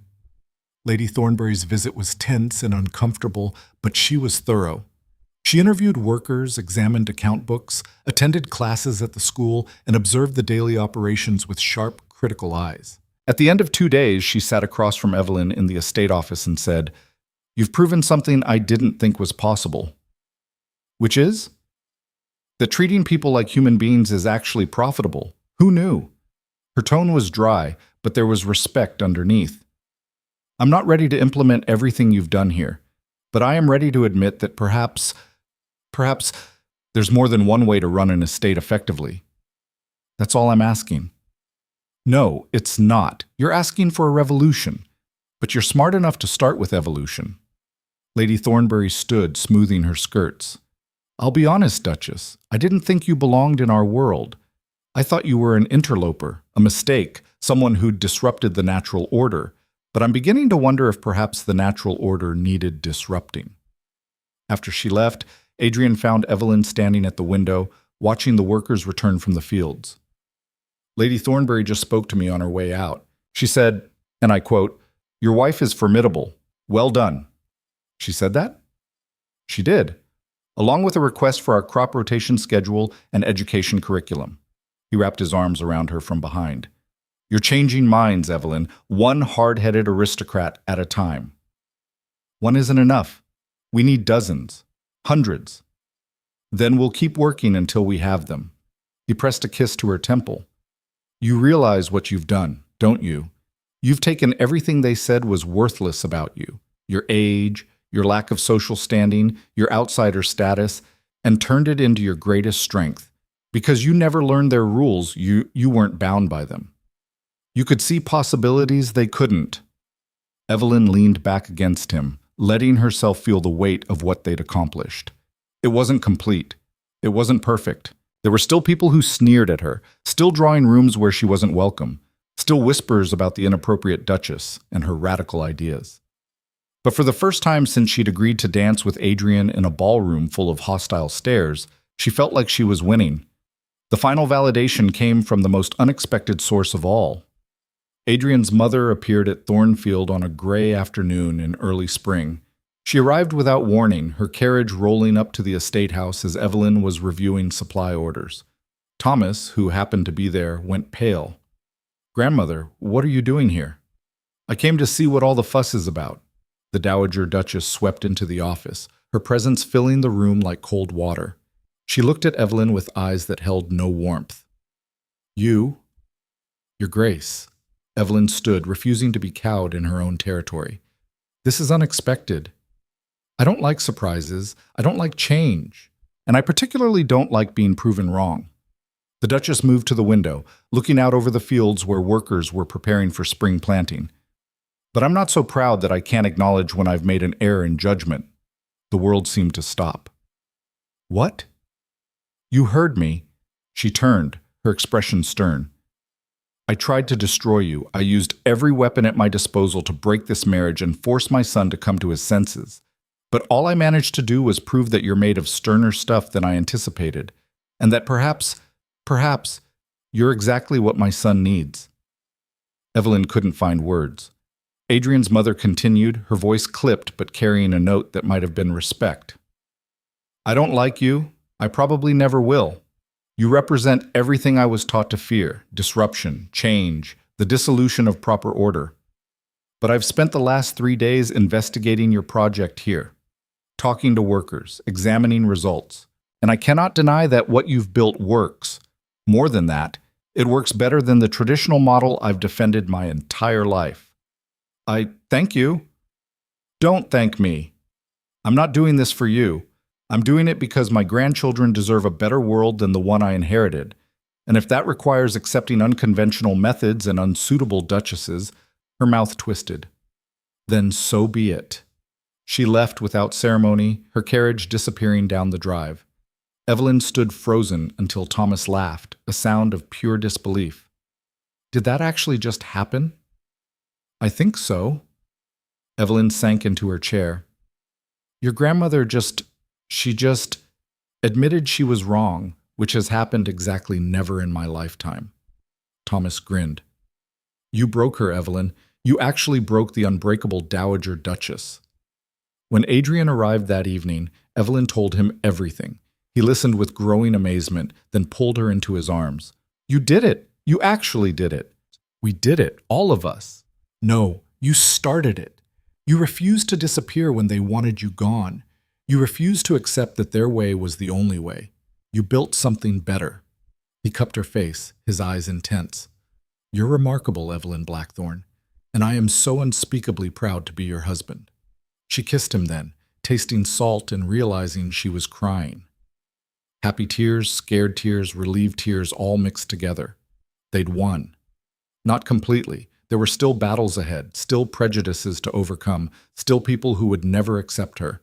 But they'd proven something crucial, that change was possible, that the rigid rules society lived by weren't immutable, that one woman, dismissed and overlooked, could actually make a difference. As Evelyn stood at the window that night, looking out over Thornfield's peaceful fields, she thought about the woman she'd been a year ago. Invisible. Resigned. Hiding by columns in ballrooms because that was easier than demanding to be seen. That woman was gone. In her place stood a duchess who'd declared war on the world and somehow, impossibly, started to win. But winning one battle didn't mean the war was over. Evelyn learned that lesson the hard way when Parliament reconvened in the fall. Adrian had been called to London for the session, and Evelyn accompanied him despite the knot of dread in her stomach. The House of Lords was a bastion of exactly the kind of tradition they'd been challenging at Thornfield. Powerful men who'd built their lives on maintaining the status quo weren't going to celebrate disruption, no matter how successful it proved. You don't have to come, Adrian said as their carriage approached the city. I can handle this alone. That's exactly why I'm coming, because you shouldn't have to. The opening session was brutal. Adrian's peers greeted him with cool politeness that barely masked their hostility. During the debates, several lords made pointed comments about ill-advised social experiments and the dangers of allowing sentiment to override judgment.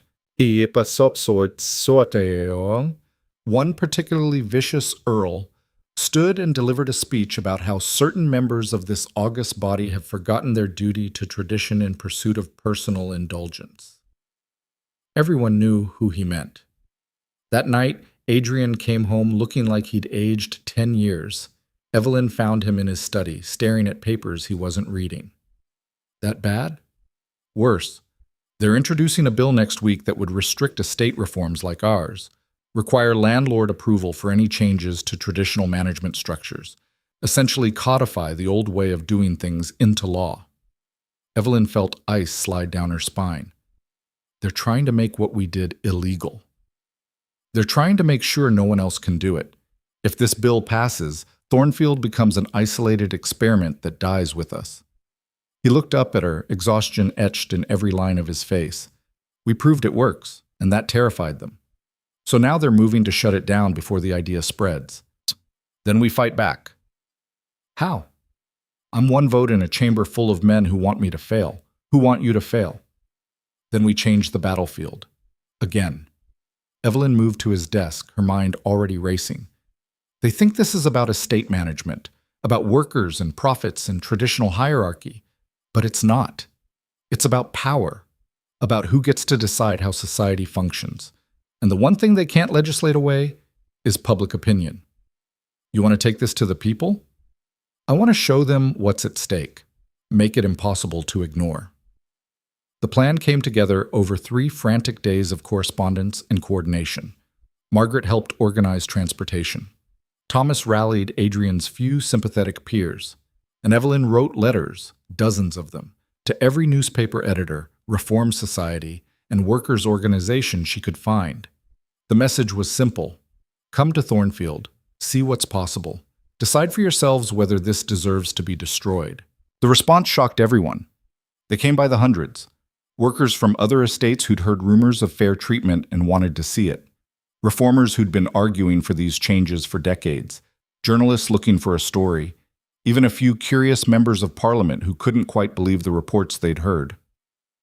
Evelyn stood at the entrance to Thornfield's main hall, hastily converted into a meeting space, and felt terror and exhilaration war in her chest. This was it, their final gamble. If this failed, if people saw Thornfield and still dismissed it as foolishness, then the bill would pass and everything they'd built would become a footnote in history. But if it worked? Ready? Adrian asked, appearing at her side. Not even slightly. Let's do it anyway. They'd structured the day carefully. First, tours of the estate so people could see the improvements themselves. Then testimonials from workers about how their lives had changed. Finally, an open forum where anyone could ask questions or voice concerns. Evelyn watched as visitors walked through Thornfield's school, seeing children from tenant families learning mathematics and literature alongside practical skills. She heard their surprised murmurs in the workers' cottages, which were clean and well-maintained rather than the drafty hovels typical of most estates. She saw their faces during the crop yield presentations, when the numbers made it impossible to deny that productivity had increased dramatically. But the moment that mattered most came during the testimonials, when Sarah Miller, the mother whose son had nearly died through the ice, stood to speak.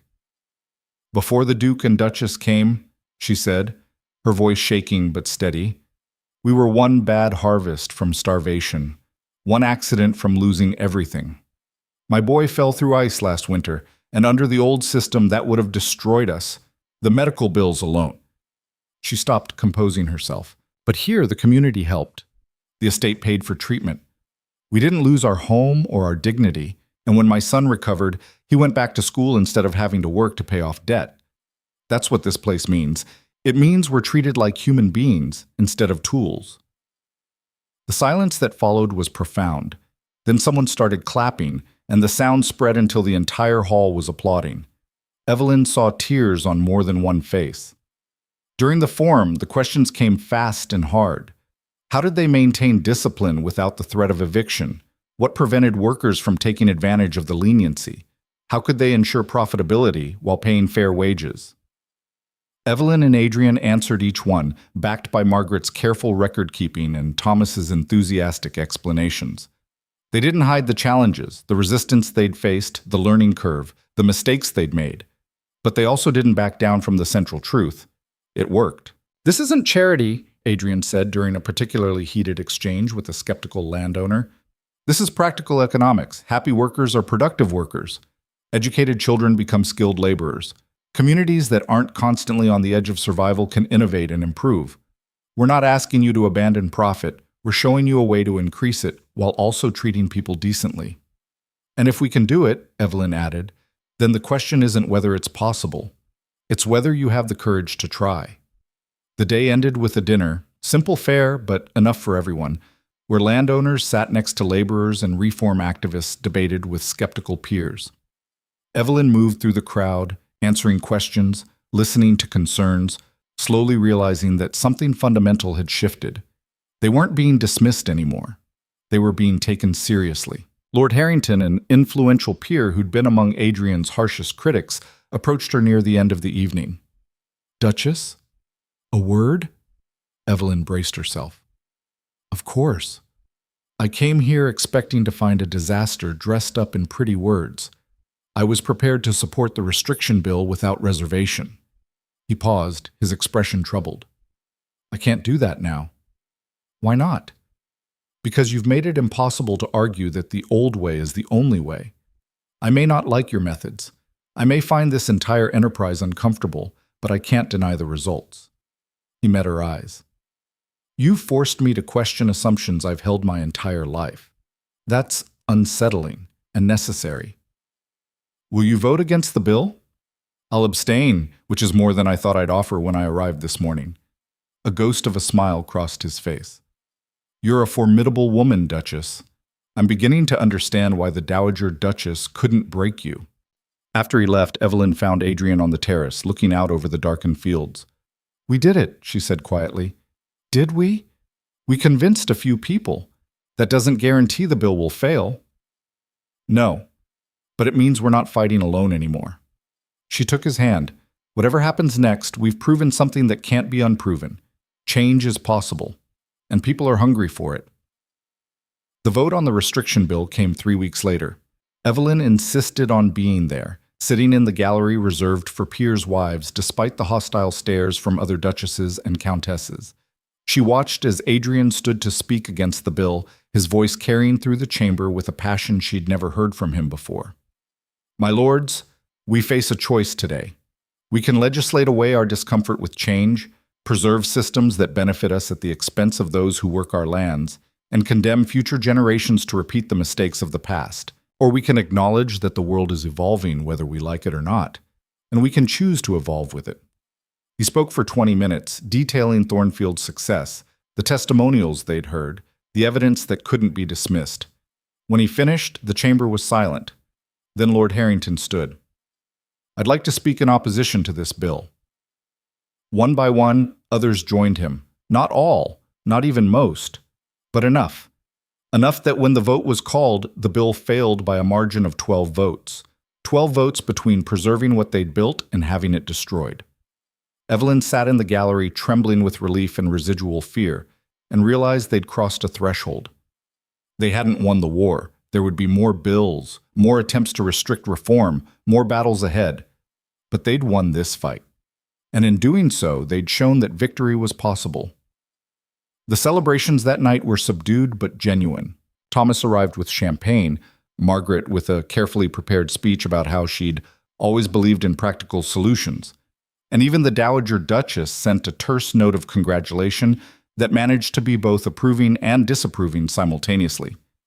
But the real celebration came weeks later, when letters began arriving from other estate owners asking for advice. From workers on other properties asking if there were positions available at Thornfield or estates like it. From reformers who saw what had happened and recognized it as the beginning of something larger. We're not special, one letter read, written by a widow managing her late husband's estate in Cornwall. But you've shown us we don't have to be. We just have to be willing to try. Evelyn kept that letter on her desk, a reminder of what they'd actually accomplished. Not revolution, not yet, but the seeds of it. The proof that change could happen one estate, one community, one converted skeptic at a time. Spring came again, bringing with it an invitation that made Evelyn laugh with disbelief. Lady Pemberton wants us to attend her spring gala. Adrian looked up from his correspondence. The same Lady Pemberton who called me insane and you a social climber? The very same. She says, and I'm reading directly here, while we may have had our disagreements, I believe it's time for reconciliation in the interest of social progress. Social progress. From Lady Pemberton. Are we going? Evelyn thought about it. She could refuse, cite the insults and humiliations, maintain her dignity by staying away. Or she could go, walk into that ballroom as the Duchess of Ashworth, and show everyone exactly how far she'd come. We're going, but I'm wearing something spectacular. The dress Madame Rousseau created was a masterpiece. Deep emerald silk that made Evelyn's skin glow, cut in the latest fashion, but with enough restraint to be appropriate. When she looked in the mirror, she saw not the invisible woman from 2 years ago, but someone who'd earned her place through fire and determination. You look like a conqueror, Aunt Catherine said, standing in the doorway of Evelyn's dressing room, which is appropriate considering. I'm terrified. Good. Fear means you understand what's at stake. Her aunt moved closer, adjusting a pin in Evelyn's hair with practiced hands. But you're going anyway, which is what courage actually looks like. Not the absence of fear, but the decision to move forward despite it. The ballroom was exactly as Evelyn remembered, glittering and excessive and full of people who'd once looked through her like she was invisible. But this time, when she entered on Adrian's arm, the whispers that rose were different. That's the Duchess of Ashworth, the one who reformed Thornfield. I heard Lord Harrington visited her estate, said it was remarkable. My cousin works there, says it's the best position he's ever had. Lady Pemberton herself came forward to greet them, her smile carrying what might actually have been genuine warmth. Your Graces, I'm so pleased you could attend. Lady Pemberton, Evelyn's voice was cool but not hostile. Thank you for the invitation. I believe I owe you an apology. Several, actually. Lady Pemberton's smile turned rueful. I was cruel to you, dismissive. I treated you as an interloper when I should have recognized you as someone with actual ideas worth considering. I'm not sure I can fully make amends, but I wanted to try. It was the last thing Evelyn had expected. She glanced at Adrian, who looked equally surprised, then back at Lady Pemberton. I appreciate that. I also wondered if you might be willing to speak at the Ladies' Reform Society next month. We're discussing estate management and workers' welfare. Your insights would be invaluable. Evelyn felt something shift in her chest. The Ladies' Reform Society was one of the most influential women's organizations in London. An invitation to speak wasn't just acceptance, it was validation. I'd be honored. The evening that followed was surreal.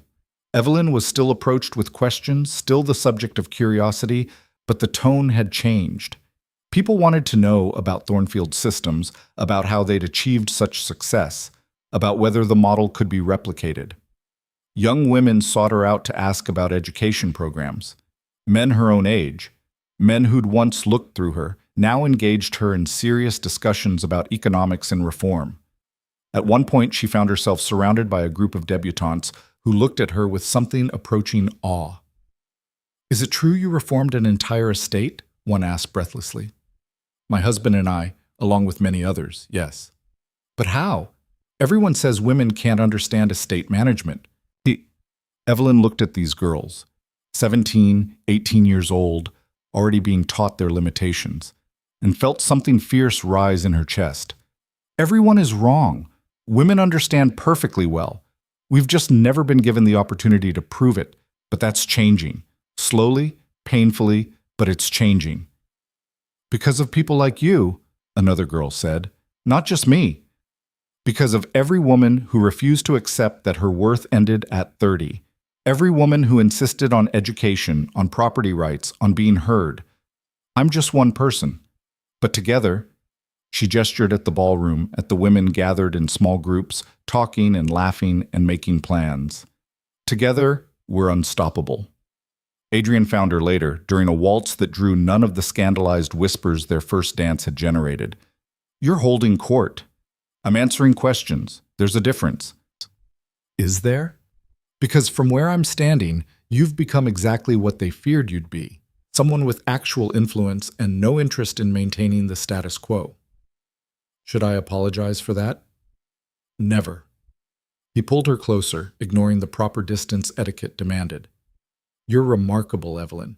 You turned their weapon, your age, your status as an outsider, into your greatest strength. They thought you couldn't matter because you didn't fit their narrow definition of value, and you proved that their definition was worthless. We proved it. You took the risk of standing with me. Best decision I ever made. He leaned close enough that his breath stirred her hair. I love you. Not despite who you are, but because of it. Every stubborn, brilliant, courageous part of you. I love you too. She smiled up at him. Even though you're absolutely insane for choosing me. Especially because of that. Well, they danced until late, surrounded by people who'd once rejected them and now sought their company. When they finally left, stepping out into the cool night air, Evelyn paused on the steps to look back at the glittering ballroom. What are you thinking? Adrian asked. That 2 years ago I stood in a room like that and felt invisible, like I was disappearing a little more every day, and now... She turned to him, taking his hands. Now I'm more visible than I ever imagined, and it's terrifying and exhilarating and worth every moment of fear. The months that followed brought changes that rippled far beyond Thornfield. 3 more estates adopted similar reforms, citing the Ashworth model as inspiration. The Ladies' Reform Society made workers' welfare a central platform issue. Parliament began debating education bills that echoed the programs Evelyn had established. Not everyone approved. There were still hostile articles, still people who called them dangerous radicals, still families who refused to acknowledge Evelyn's existence. But the tide had turned. What had once been scandal was becoming slowly, grudgingly, acceptable. The ultimate validation came on a spring morning when Evelyn received a letter bearing the royal seal. "This can't be real," she said, staring at it. Adrian looked over her shoulder. "That's the Queen's seal." "I know, which is why this can't be real." But it was. An invitation to present Thornfield's programs at a Royal Commission on Social Reform. The letter was formal and brief, but the implication was clear. Their work had caught the attention of the highest authority in the land. "We're being asked to brief the Queen," Adrian said slowly, "on estate reform and workers' welfare." Evelyn sank into a chair, the letter trembling in her hands. "The invisible woman who hid by columns is going to brief the Queen. The formidable Duchess who changed how estates operate is going to brief the Queen," he corrected. "There's a difference." The presentation took 3 months to prepare. They compiled evidence, testimonials, financial records, everything needed to prove their case beyond doubt. Margaret organized the data into comprehensible formats. Thomas coached them on presentation style. The Dowager Duchess, in a move that shocked everyone, offered strategic advice on navigating royal protocols. "Don't try to impress her," she said during one planning session. "The Queen values substance over style. Present your facts clearly, acknowledge the challenges honestly, and let the results speak for themselves." "That's actually helpful," Evelyn said, surprised. "Don't sound so shocked. I may not like change, but I'm not foolish enough to ignore success when I see it." The Dowager's expression softened slightly. "You've done something extraordinary, Evelyn." "I still think you're entirely too radical and absolutely unsuitable for my son. But I can't deny that you've made him happy and accomplished things I never imagined possible. That deserves acknowledgement." It was as close to approval as Evelyn would ever get from her mother-in-law, and somehow it was enough. The day of the presentation arrived with nerve-wracking speed. Evelyn stood in an anteroom of the palace, her carefully prepared notes in hand, trying to control her breathing. "Remember," Adrian said, straightening his cravat for the 3rd time, "we're not here to beg for approval. We're here to show what we've accomplished." "Right. Show the Queen that everything society said was impossible is actually working. No pressure at all." "None whatsoever." The Queen was smaller than Evelyn expected, but her presence filled the room nonetheless. She sat behind an ornate desk, flanked by advisors, and studied Evelyn with sharp eyes that missed nothing. "Duchess, Duke, I've been hearing remarkable things about your Thornfield estate." Evelyn curtsied deeply. "Your Majesty, we hope to share evidence that supports those reports." "Then proceed. I'm curious to see if the reality matches the reputation." For the next hour, they presented everything: the financial improvements, the education programs, the testimonials from workers whose lives had fundamentally changed, the evidence that treating people fairly wasn't just moral, it was practical. The Queen listened without interrupting, occasionally making notes, her expression inscrutable. When they finished, she sat back and regarded them thoughtfully. "You've challenged fundamental assumptions about how society should function." "Yes, Your Majesty." "And you believe these changes can be replicated elsewhere?" "We know they can. 3 estates have already adopted similar models with comparable success." "And the resistance? Surely not everyone approves." Evelyn met the Queen's eyes directly. "Many don't. They see our work as a threat to traditional order. But Your Majesty, we're not trying to destroy order. We're trying to build a better one where worth isn't determined solely by birth or youth, where workers are partners in productivity rather than tools to be discarded, where women—" She paused, choosing her words carefully. "Where women can contribute their intelligence and capability rather than being limited by others' narrow expectations. Something flickered in the Queen's expression. Interest, perhaps, or recognition. You speak from experience. I speak as someone who spent 40 years being told I had no value because I didn't fit society's narrow definition of worthwhile. And I speak as someone who's proven that definition wrong. The silence that followed felt like it lasted forever. Then the Queen smiled, a small, private smile that transformed her face. Duchess Ashworth, I'm going to do something unprecedented. I'm going to recommend that your Thornfield model be studied as a potential framework for broader estate reform. This doesn't guarantee anything. There will be resistance, debate, political maneuvering, but it means your work will be taken seriously at the highest levels of government. Evelyn felt her knees go weak. Your Majesty, thank you. I don't know what to say. Say that you'll continue this work. Say that you won't be discouraged by those who fear change. Say that you'll keep proving that a better way is possible. The Queen stood, and everyone in the room immediately followed suit. You've shown courage in facing society's judgment. Now show courage in facing its slow, grudging evolution toward justice. They left the palace in a daze. Adrian was grinning like a fool, and Evelyn couldn't seem to stop shaking. Did that actually happen? It did. We just got royal endorsement for our work. We just changed everything. We did. And Evelyn? He pulled her into his arms right there on the palace steps, scandalous and perfect. I am so profoundly proud of you. News of the Royal Commission's interest spread rapidly. Within weeks, Evelyn was receiving invitations to speak across the country. Estate owners who'd dismissed her were suddenly eager for consultations. The Ladies' Reform Society asked her to serve on their executive board. Even Parliament began debating education and workers' welfare bills that drew directly from Thornfield's example. The changes were real, tangible, measurable, and at the center of it all was a woman who'd once been invisible.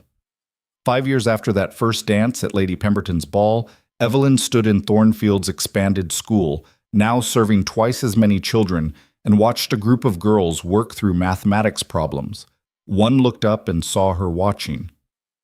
Will you tell us another story, Your Grace? About when you were young?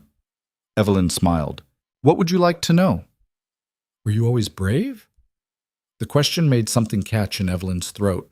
She thought about the woman she'd been, hiding by columns, accepting invisibility, believing the limitations others placed on her. No, I was afraid for a very long time, afraid of being seen, afraid of taking risks, afraid of wanting more than what I was told I deserved. What changed? Someone saw me anyway, and he made me realize that being afraid wasn't the same as being wrong. That sometimes the bravest thing you can do is stop hiding and demand to be acknowledged. Not because you're perfect, but because you're human and you deserve to be treated like one. Can we do that too? Evelyn looked at these girls, 14, 15 years old, learning mathematics and literature and practical skills that would give them choices their mothers never had. You can do anything you set your minds to. Don't let anyone tell you otherwise, and if they try, she smiled, prove them wrong so thoroughly they have no choice but to change their minds. That evening, she and Adrian walked through Thornfield's fields, watching the sun set over land that had become a symbol of possibility. Do you ever miss it? Adrian asked. The quiet life you had before all this? Sometimes. It was simpler, certainly, less terrifying. She leaned into him. But I wouldn't trade this for anything. Yes, it's hard. Yes, there are still people who despise me. Yes, I'm constantly aware that I'm one mistake away from being dismissed as a failed experiment. But Adrian, I matter. Not because of your title or your support, though both help. I matter because I refuse to accept that I didn't, and that's worth every moment of fear. You've changed the world, Evelyn. You know that, right? Not just Thornfield, not just a few estates. You've shown an entire generation that the old rules aren't immutable. That change is possible if you're brave enough to fight for it. We changed it, together. No. He turned her to face him, his expression serious. I supported you, I stood with you. But you're the one who had the vision and the courage to make it real. You're the one who refused to disappear when everyone wanted you to. This victory is yours, love. Own it. Evelyn looked out over Thornfield, at the school, The thriving fields, the workers' cottages where families lived with dignity and hope. She thought about the girls learning mathematics, the women managing their own properties, the slow, grinding shift in how society viewed worth and value. She thought about the woman she'd been, invisible and resigned, and the woman she'd become, visible and defiant. "I was nobody," she said quietly. 40 years old, unmarried, dismissed as a failure. And now I'm a duchess, a reformer, a woman who proved that age and status mean nothing compared to intelligence and courage. Adrian pulled her close. "You're the woman who changed the rules simply by refusing to follow them. And Evelyn, you're just getting started." She laughed, the sound carrying across the peaceful fields. "Is that a threat or a promise?" "Both." He kissed her forehead. "Definitely both." 10 years after that first dance, Evelyn stood in Parliament's Visitors' Gallery and watched as the Estate Reform Act passed by a margin of 43 votes. The bill, which mandated education for workers' children and established protections against arbitrary eviction, drew directly from the Thornfield model. Beside her, Margaret wept openly. On her other side, Thomas grinned like he'd won a personal victory. In the gallery across the way, the Dowager Duchess sat with perfect posture, her expression neutral but her eyes bright with what might have been pride. Adrian caught Evelyn's eye from the floor of the chamber and smiled, a smile that said, "I told you so, and I love you, and we did it all at once."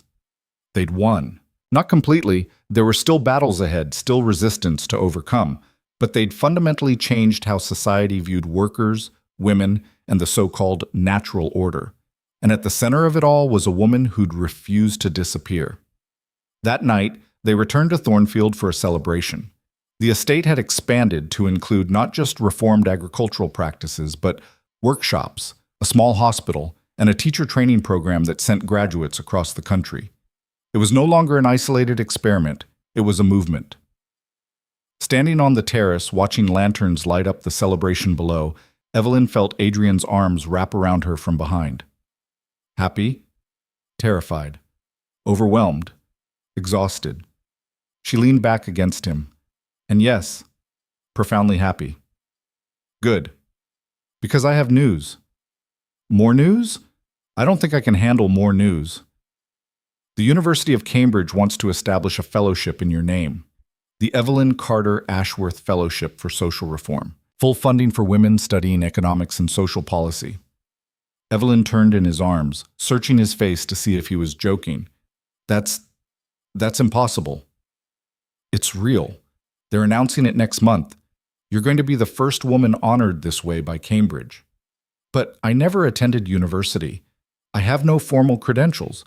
You reformed an entire social system through sheer determination and intelligence. That's credential enough. He cupped her face, his expression tender. You've spent your whole life being told you weren't enough. When are you going to believe that you are? Evelyn felt tears blur her vision. When I stop feeling like I'm one mistake away from losing it all. That feeling never goes away, trust me. Kissed her softly. But here's what I know. You took a world that dismissed you and forced it to see you. You proved that age and status and all the things society values are meaningless compared to courage and vision. You created something that will outlast both of us and change countless lives. If that's not enough, then enough doesn't exist. She kissed him then, tasting salt and gratitude and love that had somehow survived scandal and hostility to become unshakable. Below them, the celebration continued. Workers and reformers and aristocrats who'd learned to see value beyond bloodlines. Girls who'd been taught they could aspire to more than marriage. Men who'd discovered that treating people fairly actually improved productivity. A community built not on tradition, but on the radical idea that everyone deserved dignity. And at the center of it all, visible at last, stood the woman who'd changed everything simply by refusing to accept that change was impossible. Evelyn Carter Ashworth, the invisible woman who'd become impossible to ignore. The spinster who'd proven that worth had nothing to do with youth or status. The duchess who'd rewritten the rules by daring to imagine something better. She'd survived the crucible of society's judgment and emerged stronger. She'd taken every weapon used against her and turned it into armor. She'd built a legacy that would outlast her critics and inspire generations. And as she stood there, held by the man who'd seen her first, Surrounded by the proof that courage could conquer even the harshest judgment, Evelyn finally allowed herself to believe what everyone else had learned. She was enough.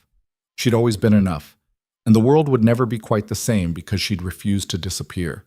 The war was over. And against all odds, love and determination had won.